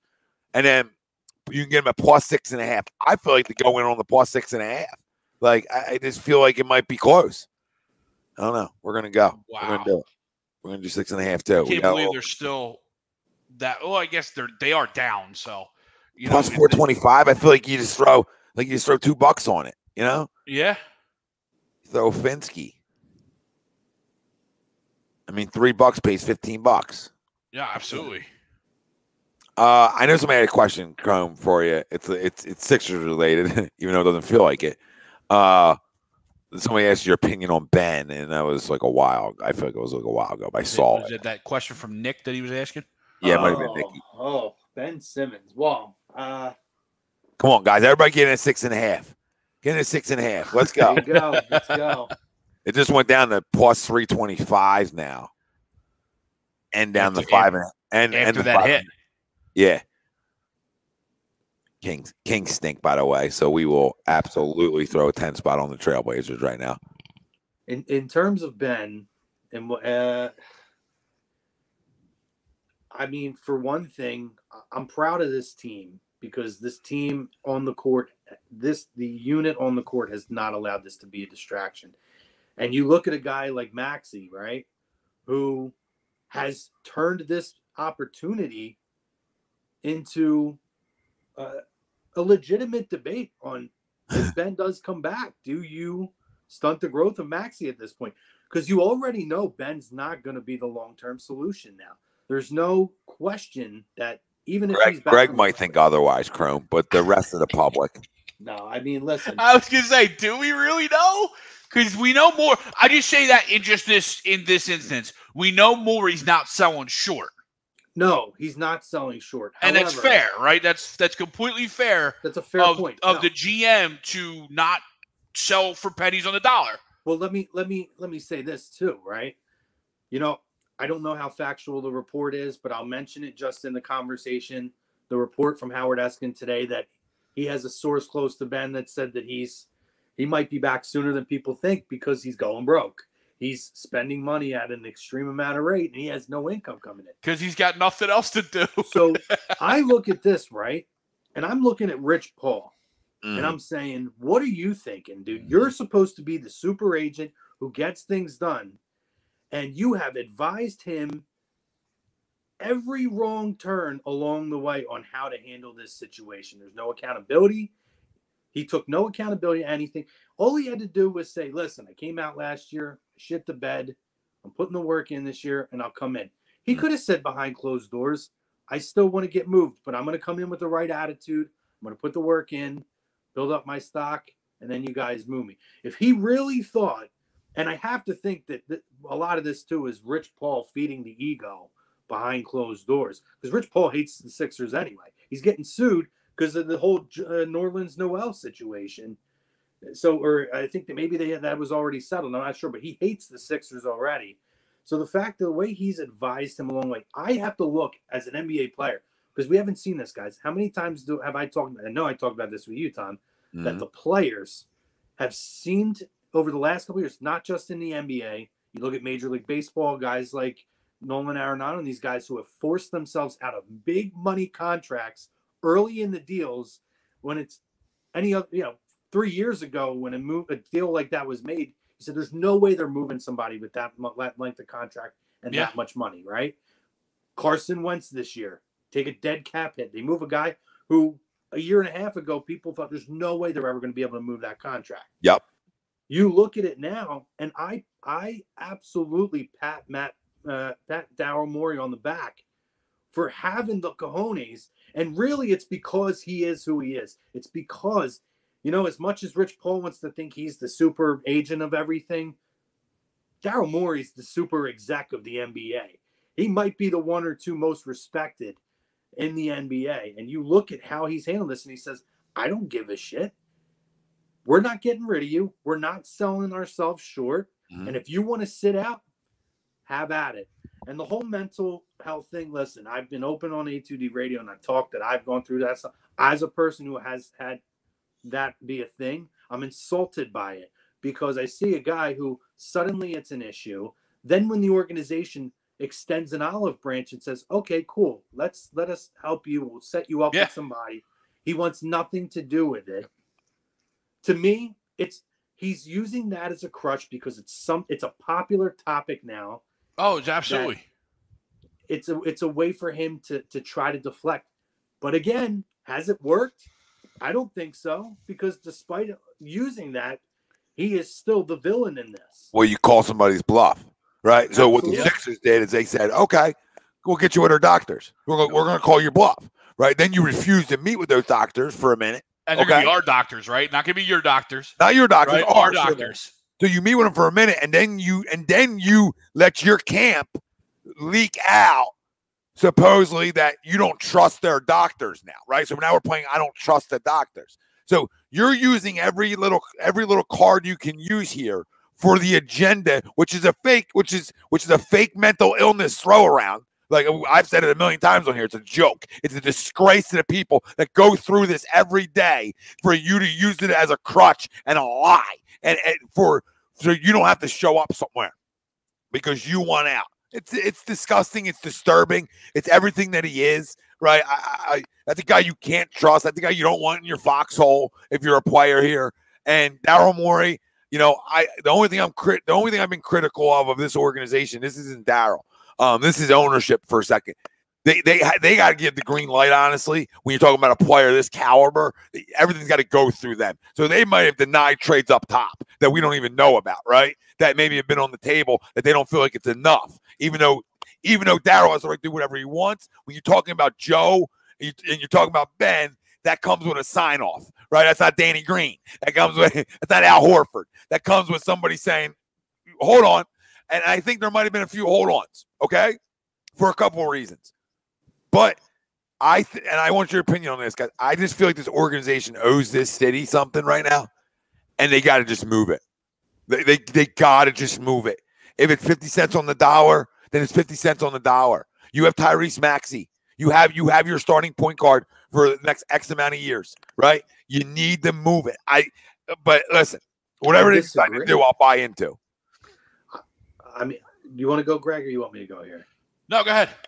I disagree, because if this looked like a situation that's affecting the on-court product, I would agree with you, but it's not. This team, these players are working as a cohesive unit. You have a young player who seems to be progressing at a faster rate than you expected, who, in my opinion, is making Ben look even worse by not stepping on the court. Yeah. Now he has to worry about. He doesn't have the cojones to come back and compete for his job now. I think that makes him look worse. Meanwhile, this team, you know, when Joe comes back, I expect him to continue to roll again. They're already playing better basketball as these guys are starting to come back from injury. When half the team was hurt or out with COVID, they were playing good basketball. They'll play you tough, which is a good sign. You brought in more talent this year that contributes. You look at a Niang, who basically took Mike Milcarton Scott's role last year, who contributed nothing. You look at Andre Drummond, who I liked Dwight last year for the leadership aspect. This got me. This got me. The fucking Otto. Yeah. Oh, that? Yeah. Fuck you, They're Otto. running down with the three, like, Dink, Otto. He's actually turned himself into a decent player. Yes, yeah. But go ahead, Chrome. Sorry. No, I'm saying the leadership I liked from Dwight last year, but I see Andre Drummond this year. And I see a big-ass guy who's just down there grabbing boards. Careful, Wilson claims Dwight's better at this point of his career because he's an idiot. He says what?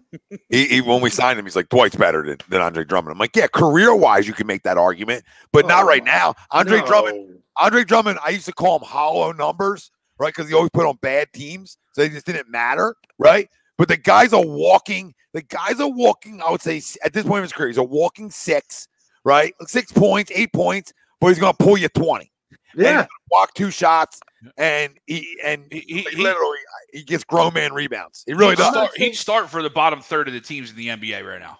I'm not saying that's why he does. You can't say that for Dwight, right? You know what I mean? Like, no, listen, I'm not on the court. I'm not putting this guy in a Hall of Fame conversation by any means, but look at some of the teams over history, right? Look at a Dennis Rodman, who he scored 6, 7, 8 points a night, but pulled 15 to 20 rebounds. Mm-hmm. Now, Drummond's not in that category, but if he's a guy who on this team for the next year, or if they can bring him back for another year after this, can pull you 13, 14, 15, 16 rebounds off the bench, which is what he was doing before Joel went out. Then Joel went out. And I don't know what his averages are now, but I know the first 3 or 4 games Joel was out, he was averaging 15 and 20. 15 and 20. Oh, yeah. You were getting 16, 17 off the bench. If you think Dwight Howard was going to do that for you, and by the way, he's not the whistle magnet for foul calls either. Yeah, that Dwight was. No, you're absolutely right. That's a huge factor. The fact that he's not as polarizing to the referees. Yeah. The only thing I'll agree with you disagree in Ben, because I also disagree. I have no problem with them holding on to him for now. But the only thing I'll disagree with you on is, although they're playing well now, you are missing a max level contributor from this team.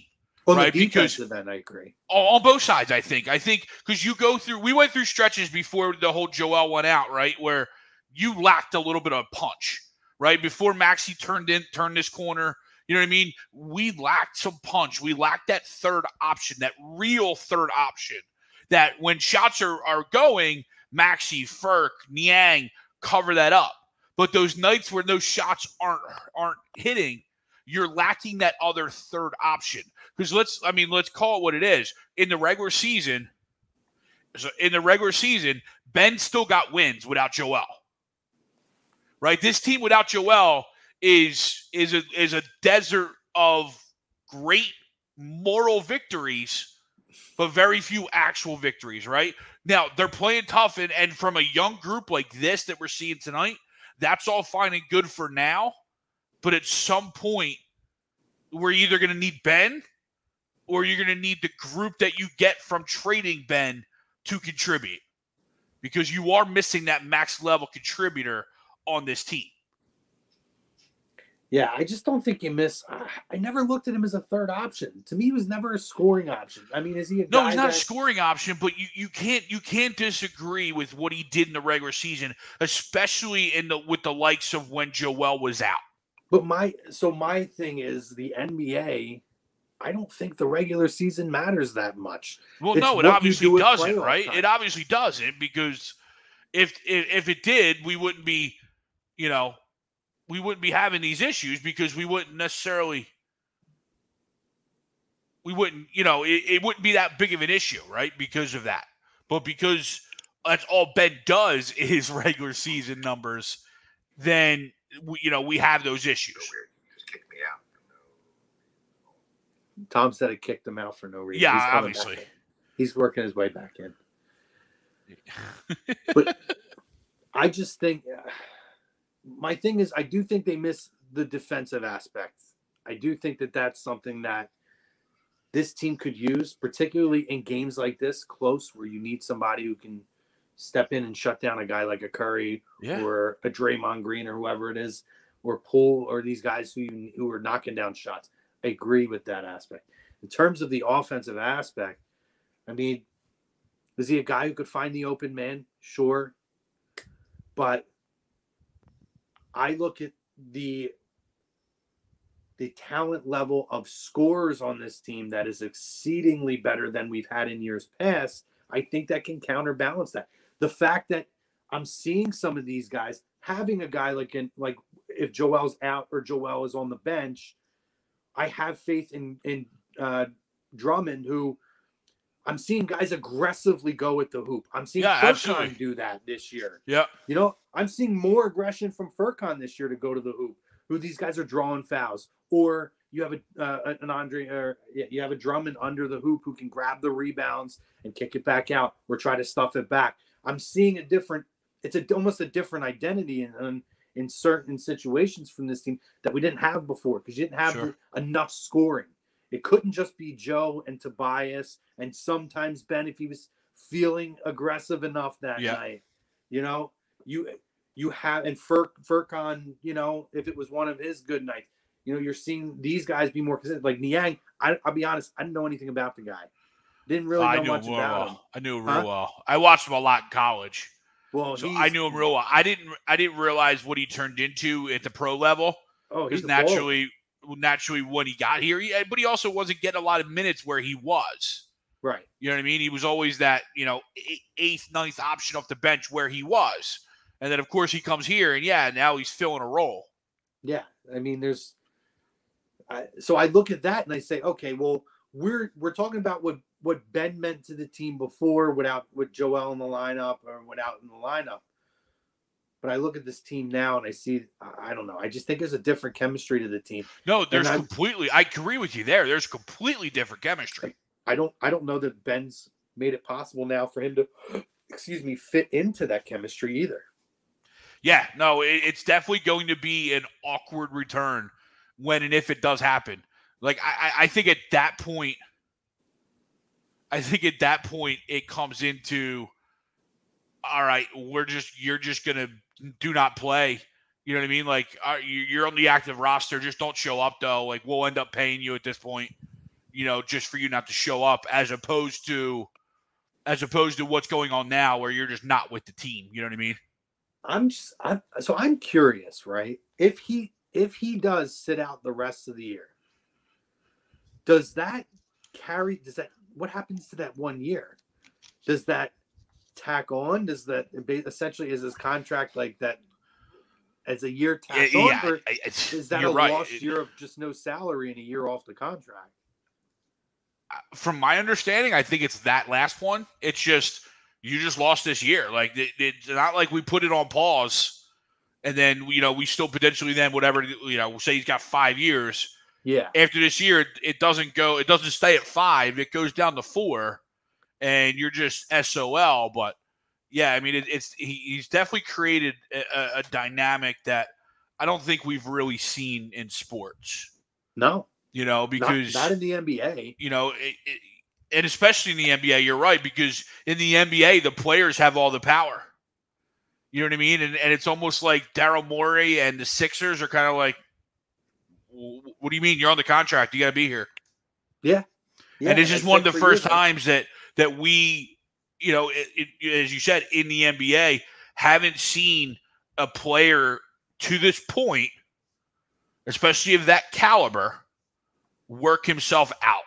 Yeah, I mean, you saw Le'Veon Bell do it with the Steelers, but that's really the only precedence I can see that was set for this. But I mean, you look around, or you look around, just sports in general, right?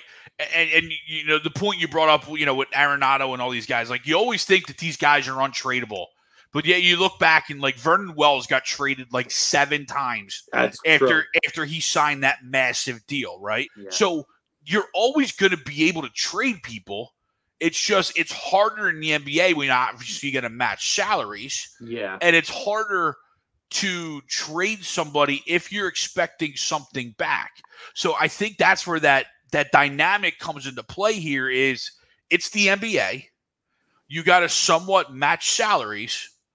And in doing that, are you going to take the crumbs to match this? Is more you're going to take the scraps or the crumbs that come from trying to piece together what potentially is an offer for Ben Simmons? No, that's a fair point. It's going to be interesting to see. I mean, I saw that Detroit offer. Well, I don't know if it's a legitimate offer, but that rumor that was floating out. Jeremy Grant. Jeremy Grant, Olynyk. I didn't. I wouldn't do that. Oh my God, I would do that in a heartbeat. But here's the other one though. You look at the Indiana one, the LeVert and Brogdon. I would circle back to that one, and I'm like, all right, Daryl, I understand you want to play a game here, but you put me Brogdon next to Maxey and LeVert off the bench, or at your 3. If he's healthy, I like LeVert a lot, and Brogdon. You know what I'm saying? Like, I mean, that's I'm just saying. I don't think those guys are going to necessarily. I mean, maybe over Danny.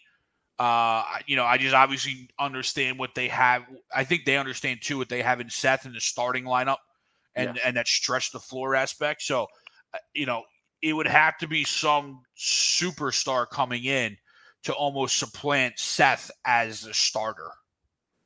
Yeah, and it seems at this point that it seems like they're holding out for not necessarily a 1-for-1 swap, but they're looking for an individual star to get back. If I'm getting hit that Corky, let's go. Oh, you're definitely like 15 seconds ahead of me. But if I'm looking right, here we go. Here it is. Swing it. There it is. Boom. If I'm looking at it, I am reserved now to the fact, I wanted the Lillards or even like a CJ McCollum or something of that nature. I will take a package of strong role players in this league if I can get them. I think you have enough scoring, especially if Maxey is a guy who's starting to turn a corner here. Yeah. I think you have scoring. I think the big name left, because obviously Dame's out, right? And I think even at that point, CJ's out. I think you look at I think there's two big teams that you potentially could work a deal with. And I look at Sacramento with the combination of, Halverson, Buddy Hield, whatever, right? And then I look at New Orleans with Brandon Ingram. Yeah. And you look at those two spots, and I think those are your best two potential spots as a landing point. Yeah, it's going to be interesting to see how this plays out. I don't think this gets resolved this year. No. Which is real quick, because I know Tommy can't get back in. Yeah, so Ralph's ending the show for us. Nice. But I wanted to touch base real quick back to your question about Jalen versus potentially someone else next year, right? And I'm on board with Jalen getting another year, whatever, right? I was always, but I've always had this stance. You get me a guaranteed guy, I'm taking that guy every day and twice on Sundays. Right? So you get me a Russ, you get me a Watson, you get me a Rodgers, right? Like whoever of those types of like upper echelon guys, I'm going to say I'm going to take them guys. Just because there still is that unknown of Jalen Hurts. Is that unknown a little less unknown right now because of the way we are playing? Yes. But how much and I guess this is more of a question of my faith in the organization, my faith in the ownership. How much are we really going to sit there with our quarterback and throw the ball 20 times or less? Yeah. If that's the case, then I'm good with Jalen Hurts, because then that's obviously the role that we all think that he's best fit for. Mm-hmm. But if this is going to be a team in the mold of what Jeffrey Lurie wants to be, I'm always going to be in on those guaranteed guys or those established guys. That's not a knock on Jalen. That's just knowing that those three guys can play quarterback in this NFL. Yeah. I want to have some kind of a time frame. So, I look at Aaron Rodgers, he could go another 4 or 5 years. He could go another 2. That to me, that unknown, I don't know how good I feel about that. Russ would be the guy I would probably go for. I don't want to touch Deshaun Watson. I just don't want to. Naturally, the caveat with Deshaun is you have to know that obviously everything's cleared up. Right. And that's not something that I would want to dabble into. I don't think that's going to be resolved by next year. So at that point, to me, he's off the table. It would be very hard to pass up on a Russell Wilson. It'd be very, very difficult to pass up on a Russell Wilson. Because he's still young enough that you could get a good 3 or 4 or 5 really productive years out of him.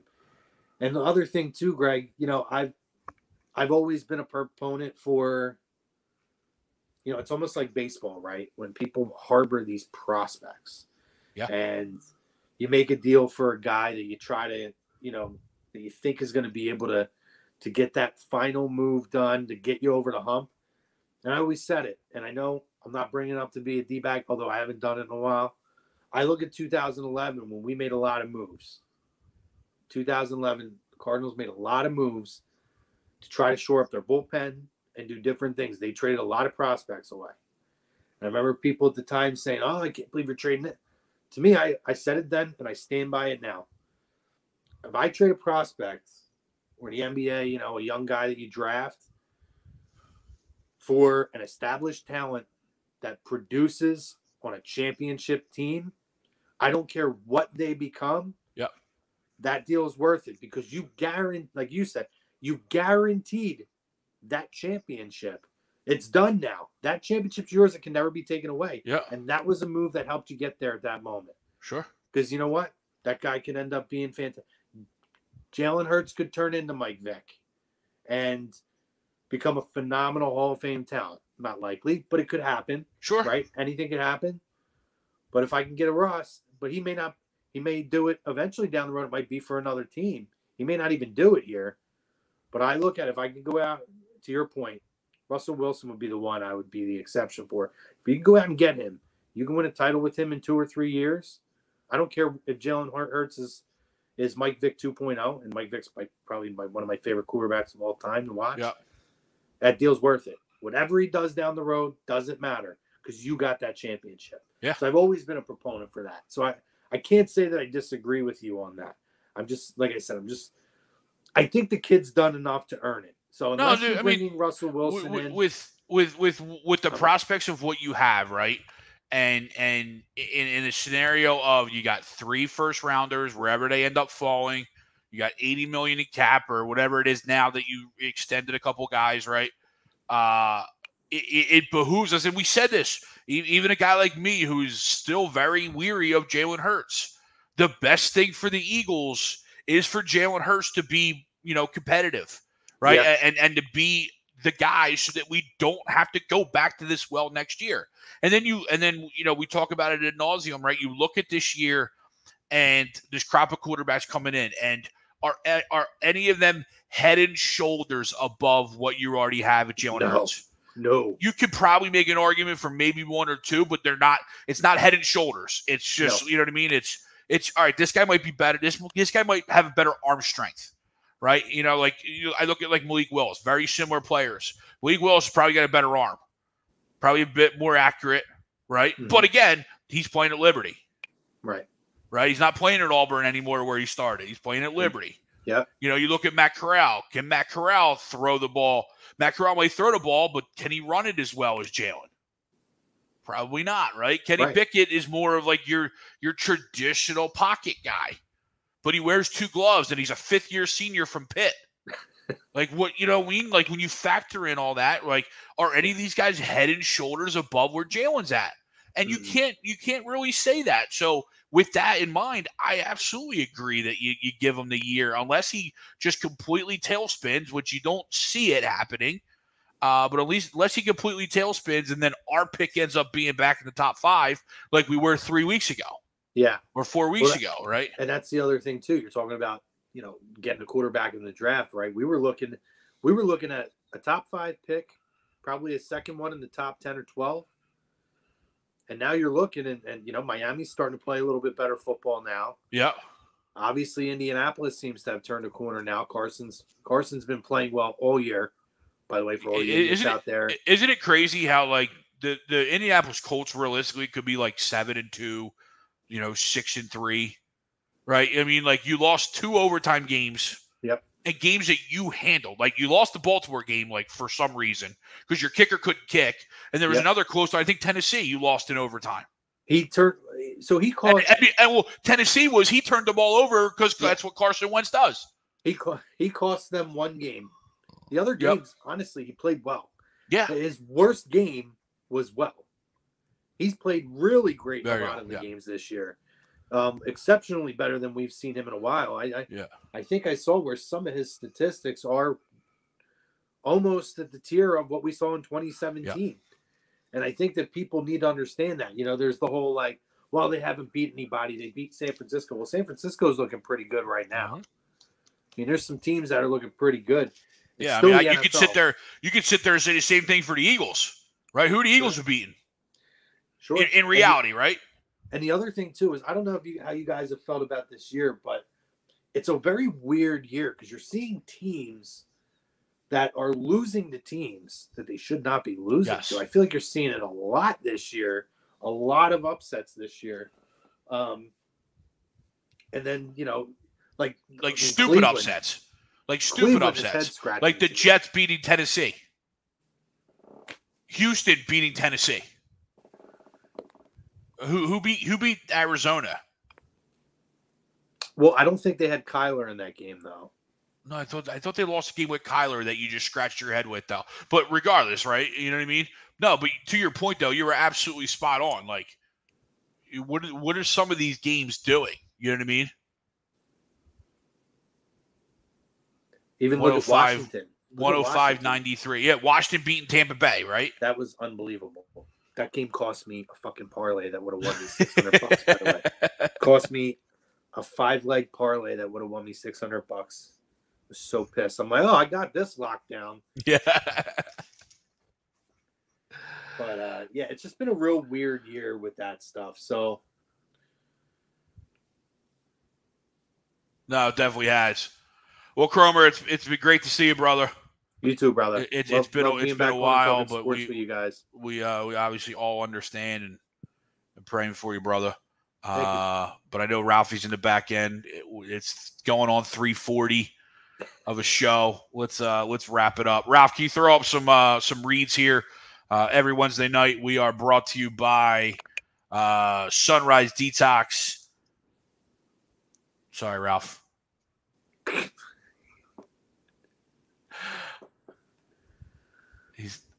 I wonder if he's waiting for me to do the button. There we go. Many of us and our families deal with mental health and addiction issues. We are happy to support Counseling Center Sunrise Detox, the sponsors for the show on here on Wednesday nights. If you need help, please call our buddy Rob Lutman, 856-651-8117. Rob's a great guy. He'll take care of you, and we, definitely get some help if you need it.